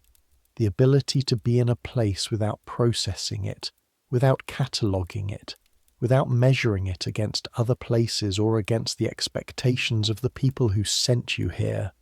Just present, eating. The fire across the room, the voices, the smell of food and smoke, and the particular companionable smell of people who've finished their day. The reply letter is inside your coat, against your chest where the delivered letter was. The position feels familiar now, natural almost. The correct place for something that matters. The man from the morning, the still sleeper, the journeyman, is at the bar with 2 others. He's a weaver.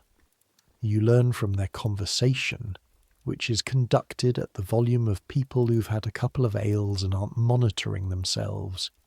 He works at one of the cloth finishing shops off Goodram Gate. Been in York 3 years. Originally from Bradford.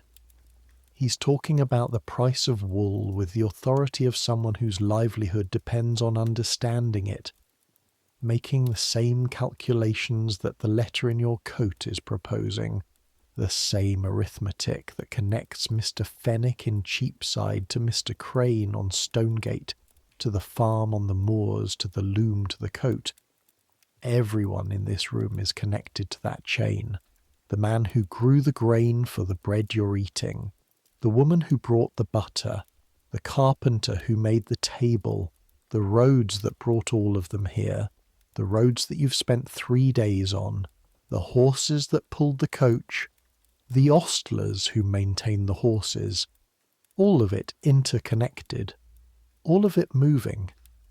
An 18-year-old in Bradford is in a wool shed right now, in the cold, learning the weight of fleece in his hands.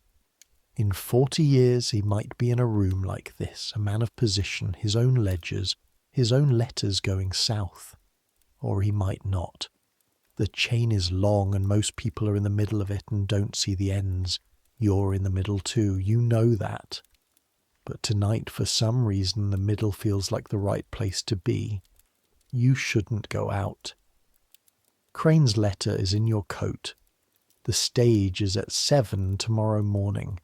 Sleep is what responsible people do the night before a 3-day journey. You go out anyway. Not because there's anything specific to see, not because you have unfinished business in York, just because you're 19 and the city is outside and you've been carrying something important for 3 days and now it's done and the evening has a kind of loose energy to it that doesn't want to go upstairs just yet. Gillygate at 8 in the evening is not London at 8. The noise is smaller. The crowd is thinner. The darkness is more complete. York doesn't have the coal smoke haze that catches and distributes light in London. turning the city's nights into a kind of permanent dim illumination. Here, away from the tavern windows and the occasional lantern hung at a doorway, the streets are properly, thoroughly dark. You keep to the main streets, not because you're frightened exactly. Because you've learned from Sims and from 3 days of travel that caution isn't cowardice, it's information management. You don't know York's geography the way you know Cheapside. You don't know which lanes are safe and which ones are the places that people who know the city avoid after dark. You know roughly where North is and roughly where the Plough is, and the Minster towers are visible against the sky even at night, the pale stone catching whatever light is available, the gap in the darkness where they rise. And that's enough to navigate by. Stonegate is quiet. The shops are shuttered, their fronts closed for the night, but the buildings still have the activity of their upper stories. Lights in windows, the shadows of people moving behind them, the sounds of households at their evening business. Someone practicing something on an instrument you can't quite identify. A few bars repeated, stopped, repeated again. Someone in an upper room arguing, not violently, just the domestic urgency of a disagreement about something practical, with someone you can't hear.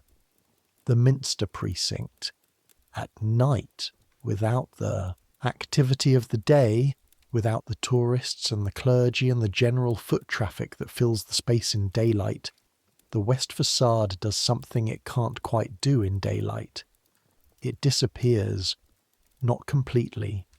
The pale stone is still there, still visible, slightly luminous against the dark sky in the way that large pale things are. But without the daylight that gives it its full physical reality, without being able to read all its details, it becomes something more like an absence. A gap in the sky where the stars don't appear. A presence that you understand rather than see. You stand in front of it for longer than you planned. The jackdaws are gone. At night they roost somewhere in the towers or the roof line, and the precinct is quiet in a way that the street outside isn't. The sound of the city, the taverns, the occasional voice, a horse somewhere, comes from outside the walls, filtered and reduced. In here it's mostly wind, and the sound the stone makes in the wind, which isn't quite a sound, more a feeling in the air. The Minster has been here since the 7th century in some form. Roman buildings before that on this spot, the Roman headquarters, the headquarters of the Northern legions, stood where you're standing. The first wooden church was built in 627. The current building started in 1220 and took 250 years to complete. You are 19 years old and you come from Cheapside and your father is a linen draper, and Mr. Fenwick's counting house is the most significant building you know. There is no equivalence here. There is no comparison. There is just you and the stone and 500 years of building stacked against the night sky. Some things, you understand standing here, are not about you at all. Some things exist on a scale that your existence is simply not the relevant measure. That could be frightening. Standing in the dark in an unfamiliar city in front of a building that was already old when your family name was invented, it could feel like annihilation. Like smallness. It doesn't. It feels like being in the right place at the right time to understand something important. You can't put words to what it is. You're 19. The words will come later, maybe, if you keep moving and keep noticing, keep standing in front of large things in the dark. For now, the stone and the wind and the dark. The city goes on around you. The Plough's tap room is thinning out when you get back. Nearly 10. The alehouse regulars have gone. They start earlier and end earlier than the travellers, who have the professional relationship with lateness that road life creates. The fire is lower. Not dying, but no longer putting serious effort in, making its warmth available rather than generous. Watts is wiping the counter with a cloth that has seen better decades, doing it with the systematic thoroughness of someone ending their shift. You remember Crane's message. Mr. Watts, he looks up. Mr. Crane sends word. The second floor front mattress. He says you know about it. Watts looks at you for a long moment. His expression is the expression of a man who's been caught knowing about something he's been meaning to deal with for 2 years and hasn't. Does he? Watts says. Yes, sir. Watts puts down the cloth. Front room's full tonight. You're in the back. He says this as if these are connected, which they might be. Thank you, sir. Don't thank me. Front room's cold. Back room's warmer. Better aspect. A pause. And tell Crane from me that he's been saying that about the mattress for 3 years, not 2. And if he came and actually stayed the night instead of just sending young men with messages about it, he might have a stronger case. He picks up his cloth, goes back to wiping. You go upstairs. The back room is smaller than the front. 1 bed, not large. Large enough for 2 comfortably, 3 with adjustment. 1 person already in it. On the far side, against the wall, a shape under the blanket. Old man, you think from the breathing. That slow, experienced depth. Could be the same old man from this morning, redistributed. Could be someone else entirely. York is a city of people passing through, but only one. For the first time in 3 nights, you have more than 1/3 of the bed. The blanket is the same thick wool. The mattress is better. Watts heard the message and redistributed you to the better room, which contains the better mattress, which is thicker and firmer and has been evenly packed rather than compressed into hills and valleys by years of bodies. You sit on the edge, take off your boots, check the letter, still there, still warm, seal intact. Put the boots against the wall within reach of your hand. The old man breathes. Outside, York settles. The last voices from the street below, a group of men going home, their conversation fading as they turn a corner and disappear into the city. Somewhere distant, the Minster. Not the bells, not at this hour, just the building, its presence in the dark, the weight of it in the city's geography. You lie down. The mattress accepts your weight properly, evenly, the straw distributing rather than redirecting.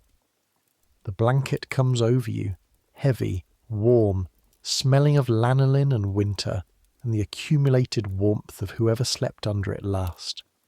Your shoulder, the one that Fletcher's sleeping weight occupied last night, still aches slightly, not badly. The ache of use rather than damage, the ache of a body that has done what was asked of it and is making a note of the experience for future reference.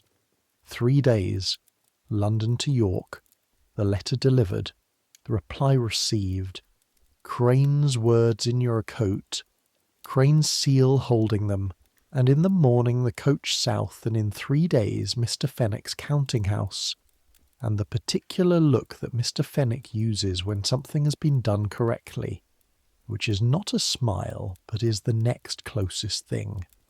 You think about Fletcher, about Sims, who is somewhere in York right now, or maybe already heading south again on some other road, carrying some other information to some other place. About the clergyman, whose name you never learned, who told you York was worth the getting to and was right. About the 2 women, Mrs. Hadfield and the other, her daughter's name was never mentioned, and where they are tonight, and whether they found what they came for. About the servant girl at the Black Horse, eating standing up with her back to the wall, her bag between her feet, watching the room with the eyes of someone who has learned not to look comfortable in public. All of them on the road, all of them moving through the same cold and the same dark on the same network of roads and rivers and inns, each one carrying something, a message, a commodity, a body that needs to be somewhere else. Each one doing the arithmetic of survival and getting it roughly right. The old man breathes. The fire in the grate, small but steady, the last of the evening's coal, makes its quiet sound. You close your eyes. The thing about exhaustion, real exhaustion, the kind that 3 days of roads and strangers and cold, and the sustained effort of being in unfamiliar places with important things to not lose. The thing about that kind of exhaustion is that it bypasses the usual negotiations between waking and sleeping. There's no long falling, no slow accumulation of quiet, just the world, and then less of it, and then dark. But in the seam between the world and dark, thoughts arrive without being invited, without the normal editing, just present. Fletcher saying the man you're delivering to, Crane, as if the whole road were a small town and everyone knew everyone, which in a sense it is. The road is its own community, its own society, with its own rules and hierarchies, and the particular compressed intimacy of people who exist temporarily in the same moving space and will never see each other again but know, for those hours, each other completely. The post rider who didn't sit down, the ostler in the Black Horse Yard crossing the frozen cobbles before dawn, the water sloshing, the work unending, the woman at the Grantham Inn counter moving without waste, knowing the coach left in 5 minutes, not 7, and telling you without being asked. People who make the road work, people who don't travel it, who live on it instead.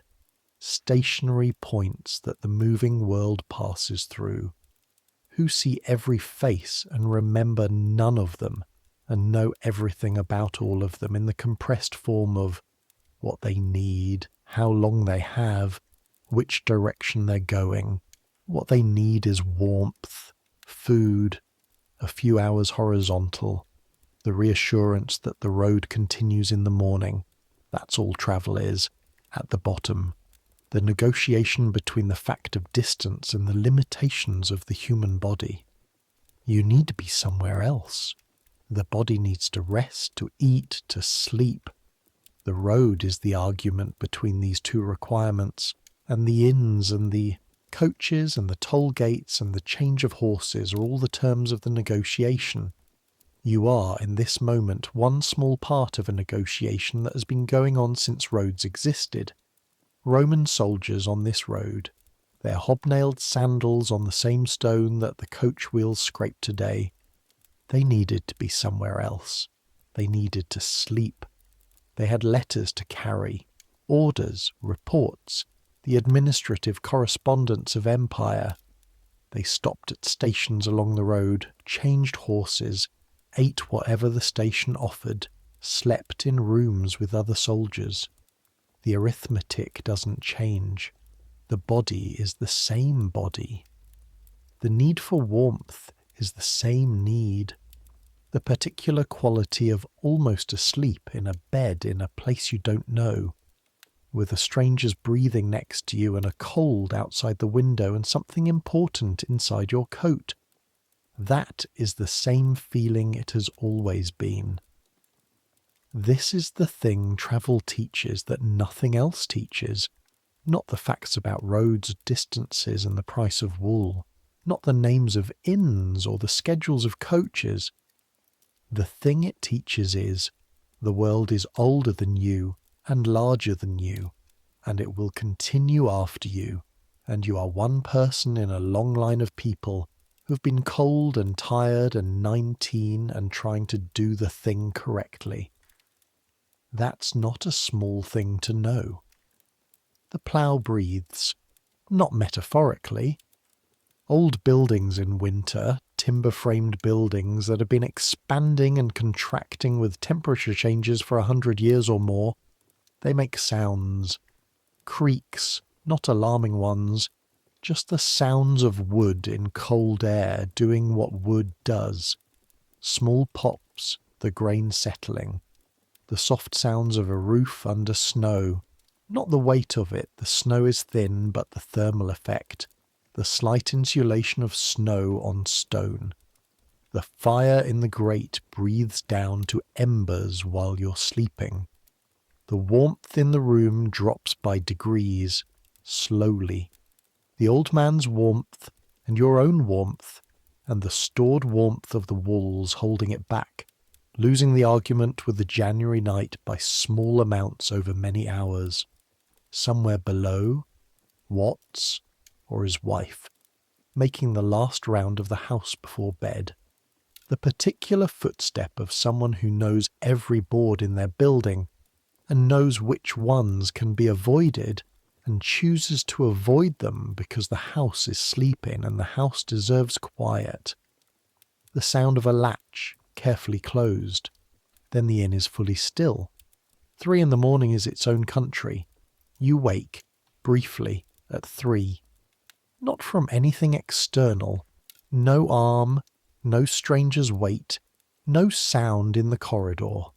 Just the body doing what it does, surfacing briefly at the deep point of the night to check that the world is still there, and that the thing in your coat is still there, and that the boots are where you put them.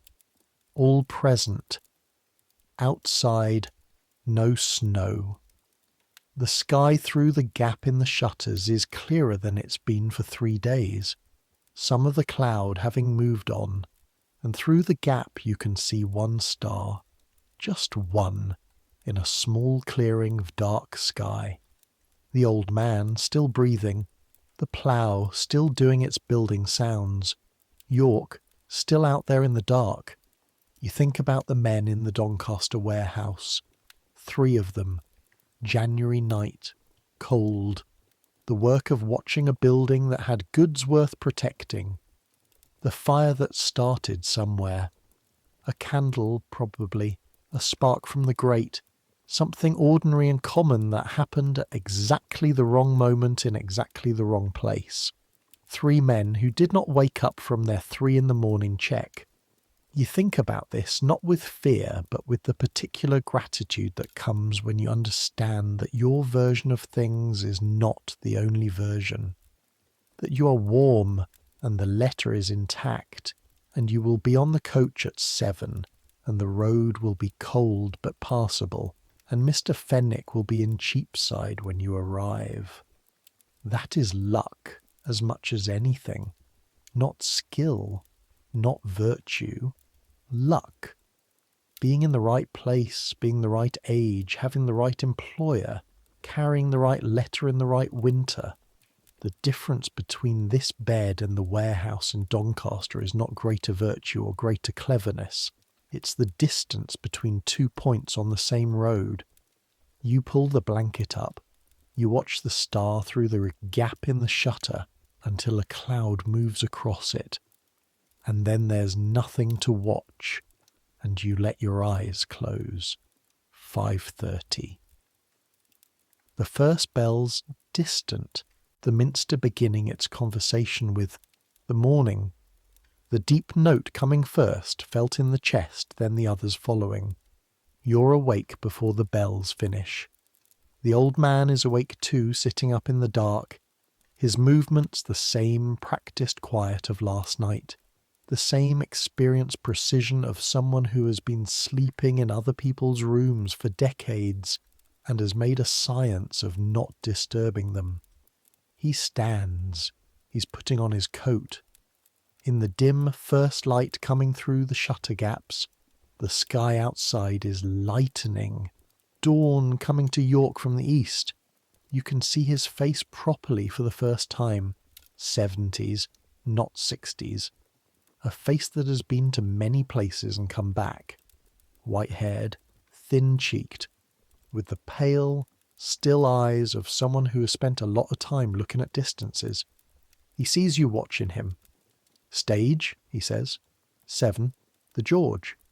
He nods, pulls on his other boot, stands, adjusts his coat. He has a bag, smaller than yours, a worn leather satchel that's been repaired at the strap once, the repair neat. Someone who valued the bag enough to fix it properly. He picks it up, settles it on his shoulder with the ease of long habit. He pauses at the door.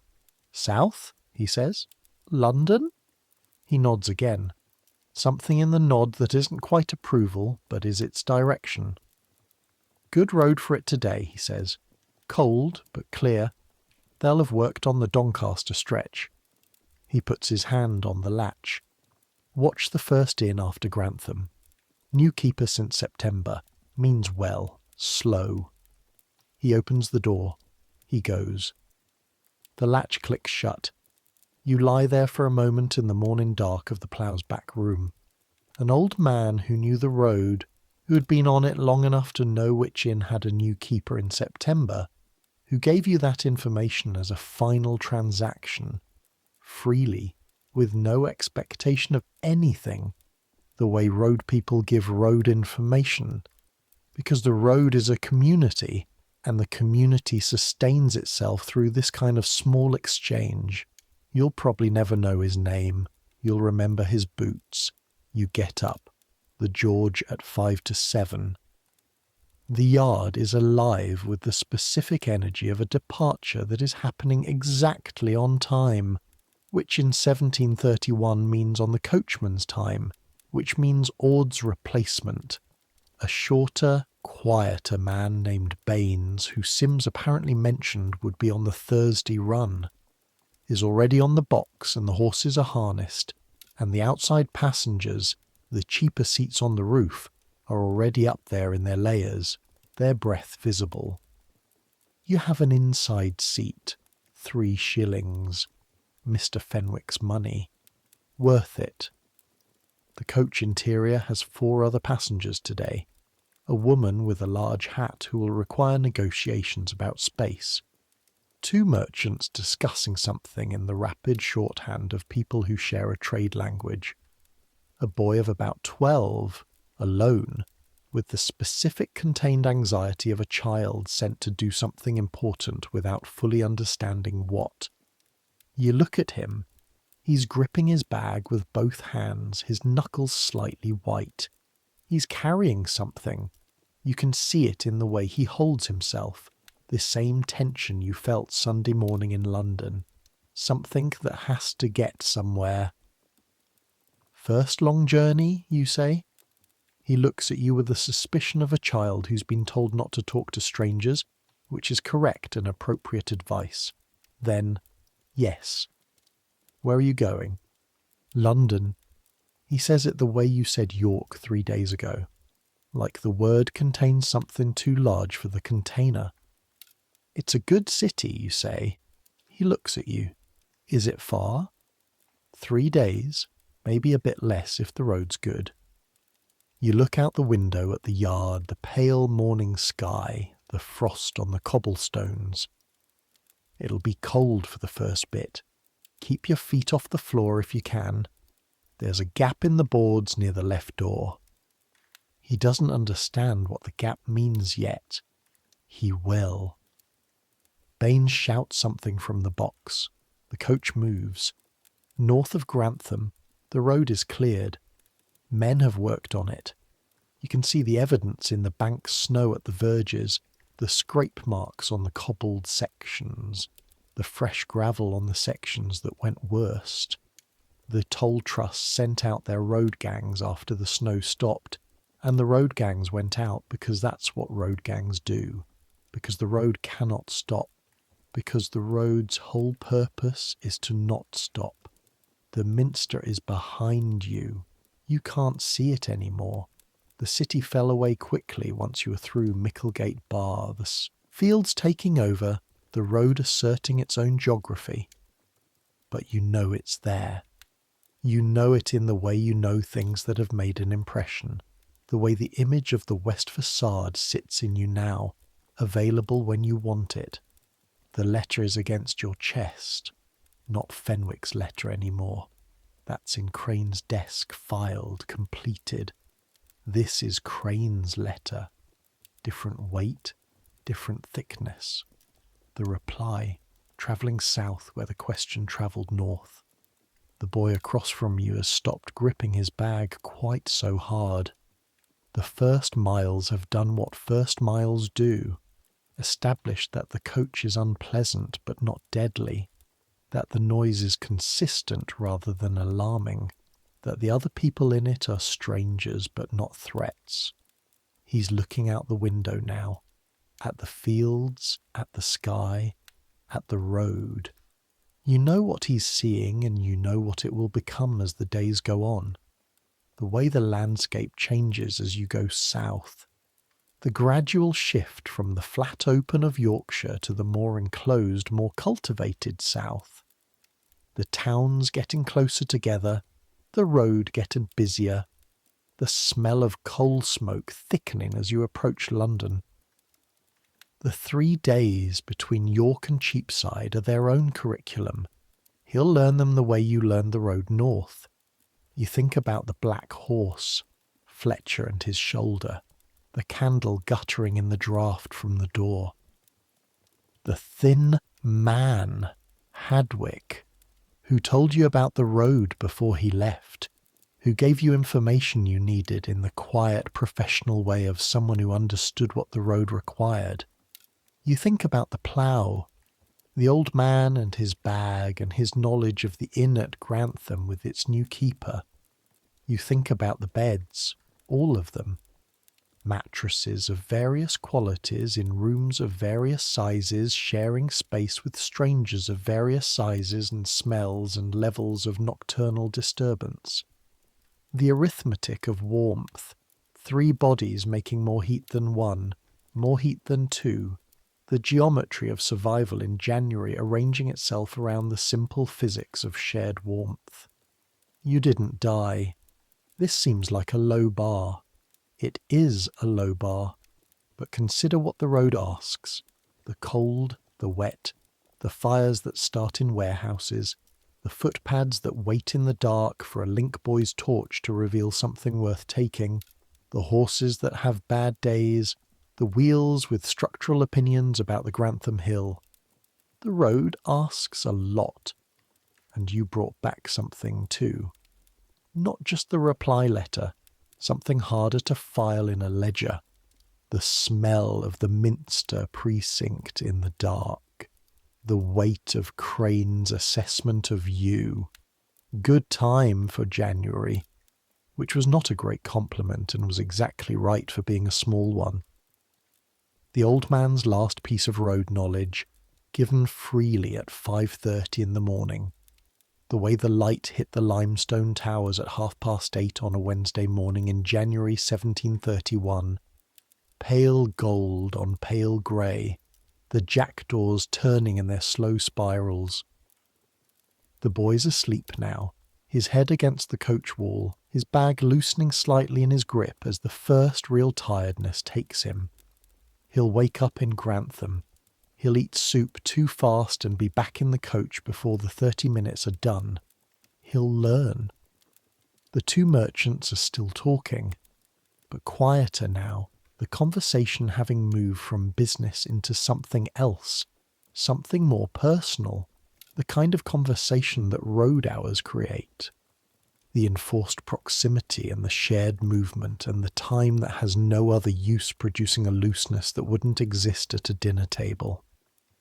Outside, England goes past, the fields, the sky, wide and cold and clear for the first time in days, the overnight clouds having moved on east to do their work elsewhere. The light of a January morning, coming in low from the southeast, hitting the frost on the fields in a way that makes each crystal visible for a moment before the angle changes and they go dark again. A farmhouse, smoke from its chimney in that thick, cold morning upward curl.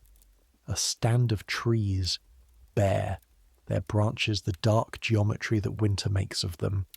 A river, small, running fast in its channel, the snowmelt making it urgent, a village church, stone, Norman, 1,000 years old or close to it, its tower built for permanence by people who understood that the only way to make something last was to make it too heavy to move. All of it going by. All of it England. All of it the country that made the road you're on, that built the inns you slept in, that arranged itself into the specific strange organisation of paid roads and shared beds and coach schedules and men on horses carrying other men's letters through the January dark. You rest your head against the window frame. The glass is cold. The cold conducts itself through the glass into your temple, a specific cold, a clarifying cold, the kind that keeps you at the exact border between sleeping and not sleeping for minutes at a stretch. The letter against your chest is warm. The road south is long and straight in places and curved in others, and the horses know it and Baines on the box knows it, and you are beginning to know it, to feel it in the rhythm of the wheels and the pace of the miles and the particular quality of each section's sound. You're going home. This road will outlast you. That sounds obvious and isn't. Roads die. They move. The Great North Road has shifted its line a dozen times in 1,000 years, finding better ground, avoiding obstacles, following the logic of the landscape. What's underneath you right now may not be under the next generation of travellers. They'll build something else, call it something else, find it more or less adequate for their purposes, but something will be here, because the need is here.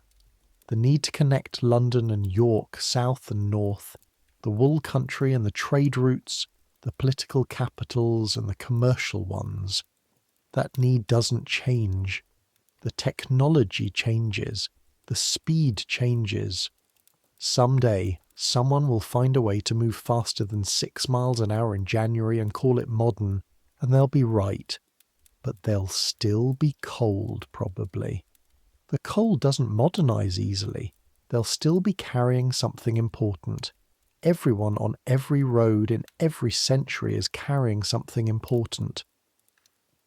The importance of what you carry is not graded by history. You can't know, at 19 in January 1731, whether the letter in your coat is one of the inconsequential millions or one of the ones that tilts something, that leads to a contract, that leads to a business, that leads to work for 30 people for 40 years. You can't know. You carry it anyway. The not knowing is part of the job. The boy across from you doesn't know what he's carrying either. He's learned to hold it less tightly. That's the first lesson. The inn at the end of the second day is a place you won't remember as clearly as the Black Horse. It's adequate. The beds are beds. Shared, of course. Always shared. The blanket is serviceable. The fire in the grate when you arrive has been going long enough to take the worst edge off the cold. There are 2 already in it. There always are. You set down your bag on the stool. Take off your coat. Check the letter. You do this now without thinking, the same check, the same confirmation, the seal intact, the paper dry. You're getting good at this.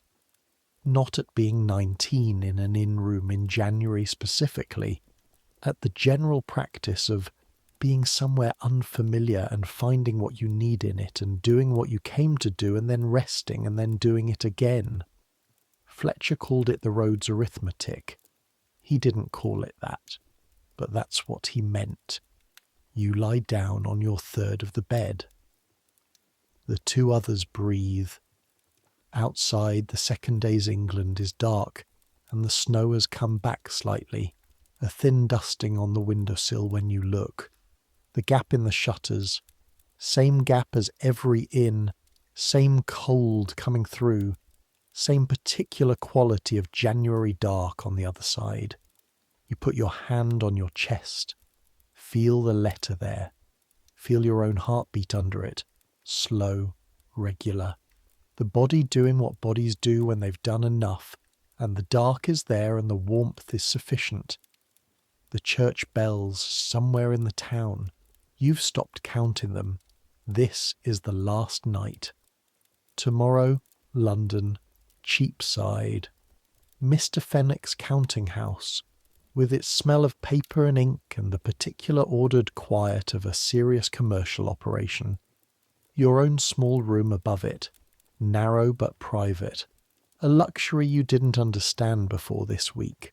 The letter going home, you in the last shared bed of the journey, two strangers, breathing, a fire going down, the dark getting deeper.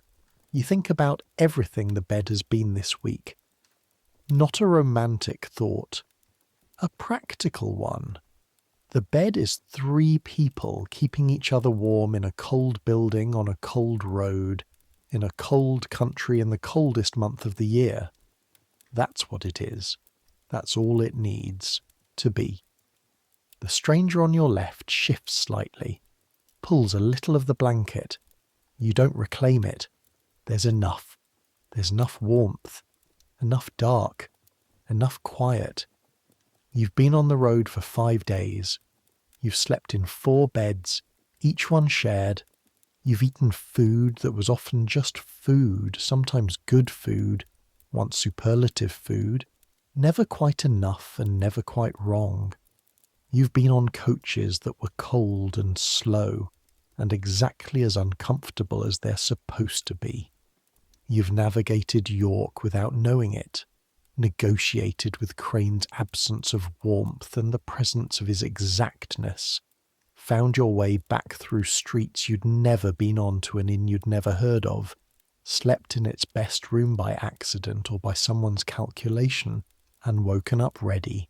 You're always going to wake up ready. That's what you've learned.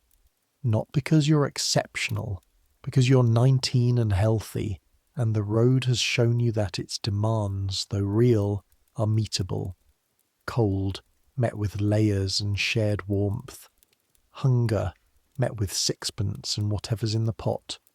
Darkness, met with a link boy's torch, or, lacking that, with the knowledge of which direction is which.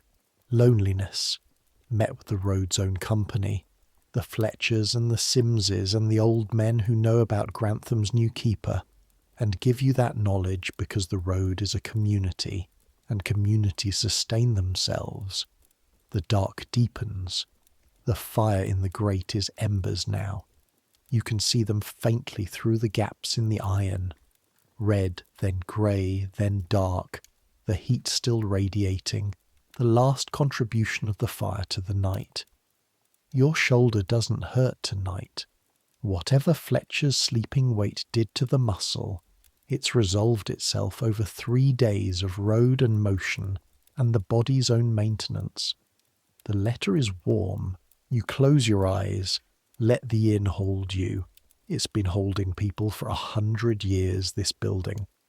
Travellers going north and south and east and west, carrying things that needed to be carried, sleeping in its beds in the particular arrangement that warmth requires, waking before dawn to catch the coach or the post or the private carriage, eating what was in the pot and being grateful for it, putting on their wet boots and going back out into the road. All of them. In this bed, or a bed like it, in this room, or a room like it. The wool merchant and the clergyman and the drover and the woman with the careful eyes and the post rider who never sat down, all of them warm enough, fed enough, safe enough for this one night. The road will come back. It always comes back. It will be cold and it will be slow and there will be snow probably, and toll gates, and the left rear wheel on the Grantham hill, and someone like Briggs who knows everything and says it at length. But that's tomorrow. That's the road tomorrow. Right now is the dark. Right now is the warmth of the 2 strangers, and the weight of the blanket and the smell of the room, smoke and wool and winter, and the particular intimate smell of a space where people have rested for a long time. Right now the letter is against your chest, and your boots are by the wall, and the bells of whatever church is nearest have just told the dark that it's midnight, and the dark was already aware. You've earned this rest. You've carried the thing. You've done the road. You've negotiated the cold and the beds and the strangers and the ice and the dark alleys of a city you didn't know. Take it. Let the road go quiet. Let the coaches stop. Let the horses stand in their stables, breathing slow, the hay beneath their feet, their work done for the night. Let the toll gates close. Let the inns settle into their nighttime sounds. The wood, the fire, the breathing of the guests, the breathing of the building itself, old timber in old cold, the sound of a structure that has held through many winters and expects to hold through this one. Let the road sleep. Let the Minster stand in the dark of York, pale stone and pale sky, the jackdaws roosting in the towers, the bells silent until morning, the whole weight of it resting on its Roman foundations in the dark. Let England sleep. All of it. The farms and the fields and the rivers running fast with snowmelt, the turnpike trusts and the toll gates and the road gangs who will be out at dawn with their shovels, the ostlers and the coachmen and the landlords and the post riders and the women with the careful eyes and the old men who know the road. Let them rest. Let yourself rest. You're warm enough. You're safe enough. You're here enough. You're one person on a long road that has been carrying people for 2,000 years, and the road will carry them long after you, through other winters and other snows, and they will be cold, and they will share beds with strangers, and they will carry important things pressed against their hearts, and they will arrive where they need to arrive, mostly because the road continues, and the people on it find what they need in each other, and in the inns, and in the particular warmth that strangers make when they lie down together in the cold. That's all the road has ever been. That's all it needs to be. Let your thoughts slow. Let the road go. Let the warmth do its work.